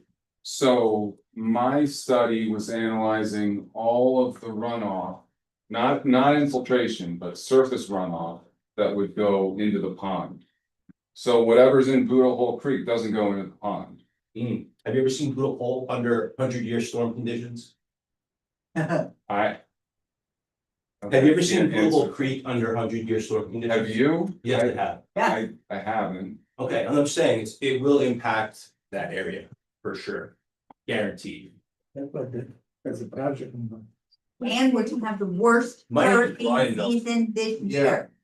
The worst hurricane season this year. Okay, that's So good. what you're saying is that the creek overflows and goes into the pond, that's what you're. I think it's something you should study. Okay, cause it's, I mean, what's the topography? It's like 20 feet. At least 20 feet. I can take a look at that. It's a good idea. Sure. Thank you. I think the concern is, correct me if I'm wrong, and I have seen that the erosion on from Boodle Hole Creek of the outside, is that what you're referring to? Absolutely. Oh, yeah, that's what we were talking about earlier. That's not going into the pond. The drainage analysis study. So we goes know into we're the pond. talking about Groundwater is all in that area. We're not talking about groundwater, we're talking about surface. Surface I don't water need to from go. groundwater and flood. So anyway, let me understand the back and forth here. Boodle Hole Creek. Wait, it's the Mumbakas. Mumbacas Creek. Please qualify that. Are we talking about? We're Boodle- talking about the Mumbacas. Boodle Creek, Hole, right? hang on, Alina. Boodle Hole is going into Mumbakas, right? No, it's a. Or Boodle Hole is, You're talking about the creek that's on there that we see that used to be Rochester Creek or a different creek? the same, that's why. It's the same one. It's the same. Okay, Main one, rename. Yeah, I thought what you were talking about. okay. I thought we were talking about another one. It's the same one. I just don't. And so Peter's comment that we're talking about the erosion of the side of the creek, The external side, yeah. the external side, not that overflowing and coming up 30, 40 feet into the pond. No. Okay, Right. I just Well, that's what streams do. But when that thing is raging, yeah, that's part of the problem. Yeah. And I think the comment that we made 2 meetings ago, and the board pretty much agreed to it, not pretty much, they did agree to it, is that worst case scenario, the force of nature in the Mombacus/Boodle Hole is gonna do damage to this property, and that's what the applicant needs to talk to the DEC about. There's nothing that the applicant can do without the DEC's approval and collaboration in doing something. And they're just not at the point of, they don't even have approval to do this project. So why would they begin to do something without first getting approval and then dealing with the DEC? We can make as a condition presumably, and we'll have to talk about that. We can make as a condition that within some period of time that you're going to seek input from the DEC. That certainly seems reasonable, but to say that you have to do it before create the solution before we give you approval doesn't make any sense to me. They're It really, didn't make any sense to the board. the main point is just that this project is not impacting the Yeah. situation Right. that's already Exactly. happening. They're two separate Like issues. It's not- If we go away, Yeah. that issue stays the same. If we do the project, we'll actually talk with the DEC and mitigate the situation, so we're going to improve it. Because it affects their properties essentially, because they care about. Yeah, it's in they your care about interest, fun. right? Right. Makes complete sense. All right. It's a benefit to. Anybody else from the board? Anybody else from the public? I just wanna say, that's why I went to the town board, because I'm thinking, if this project does not go through. Who is that problem's gonna continue, it has for 20 years. Who is going to now correct that lake so it doesn't collapse? If they don't get approval, they're not gonna do it. So that's Shouldn't you why be I in went to support the of the town. project then? Pardon? Shouldn't you be in support of the project then? Why would I be in, I should be in. I was support of making, the bringing a project? little levity. No, I don't take levity, as you can see, in a serious situation. Okay, thank you, Barb. Yes, sir.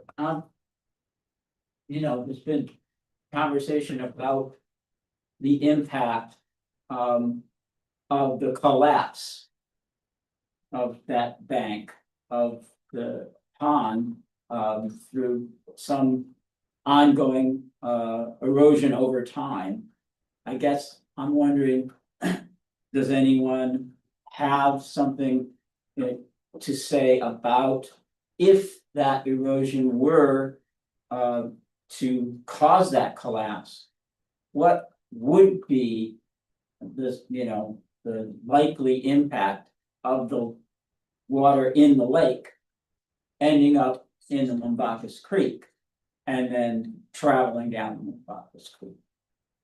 It's town responsibility, it's not. I mean, The DEC Go ahead, has looked Jen, at you have a that. comment? So the dam is classified as a class A dam. That means that the state has determined that it has a low hazard impact downstream. And what the state will do is they will look downstream to see, is there a house right there? Is there a hospital nearby? They'll look to see what's downstream and they'll do their own analysis to understand how much water is impounded. And if that were to collapse, how would that impact downstream? And the state has determined that it is a very low hazard dam, a class A, which is the lowest or the least hazardous type of dam. And that's how they make that determination. And it's done solely by the state. And that's how they, classify dams, for example. And when was that dam? That dam was years ago. The DEC looked at it years ago, not now. Okay, we answered the gentleman's question and. Yeah, okay, thank you. The anybody else from the board? Okay. What does the board want to do next? We do need to do a determination of significance at some point in time.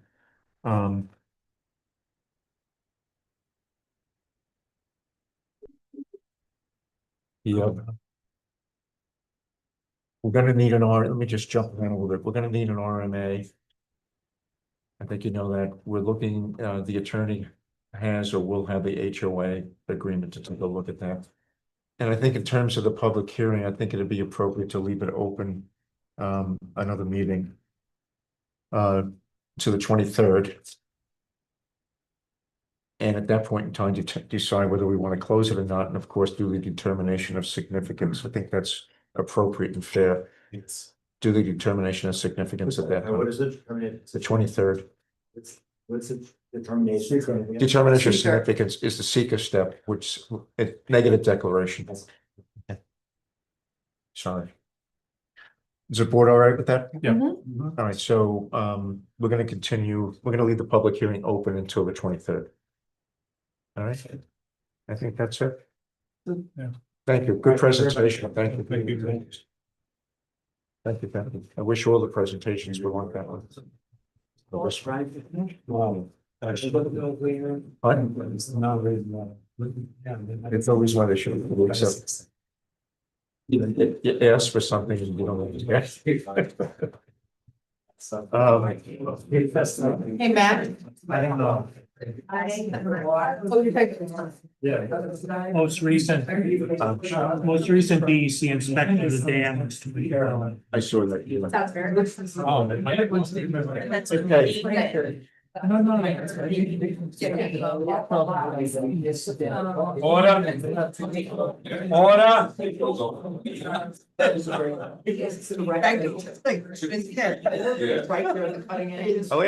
do you want to go home? You want to be the reason for not going home? This was an important question. Oh, okay. It wasn't, hi, how are you doing? It was a technical question. Does the board want to go home? Anybody want to propose? Yes. I'd like to make a motion. Hit us making a motion. I second. Hans seconds. Yeah. Alina thirds. Everybody in favor of closing the meeting? I don't want that. I thought we were having another. Yeah. That's their lawyer. Oh, hi. He comes from the same school as this lawyer. He comes late. He was, I was flying over. He was literally causing. We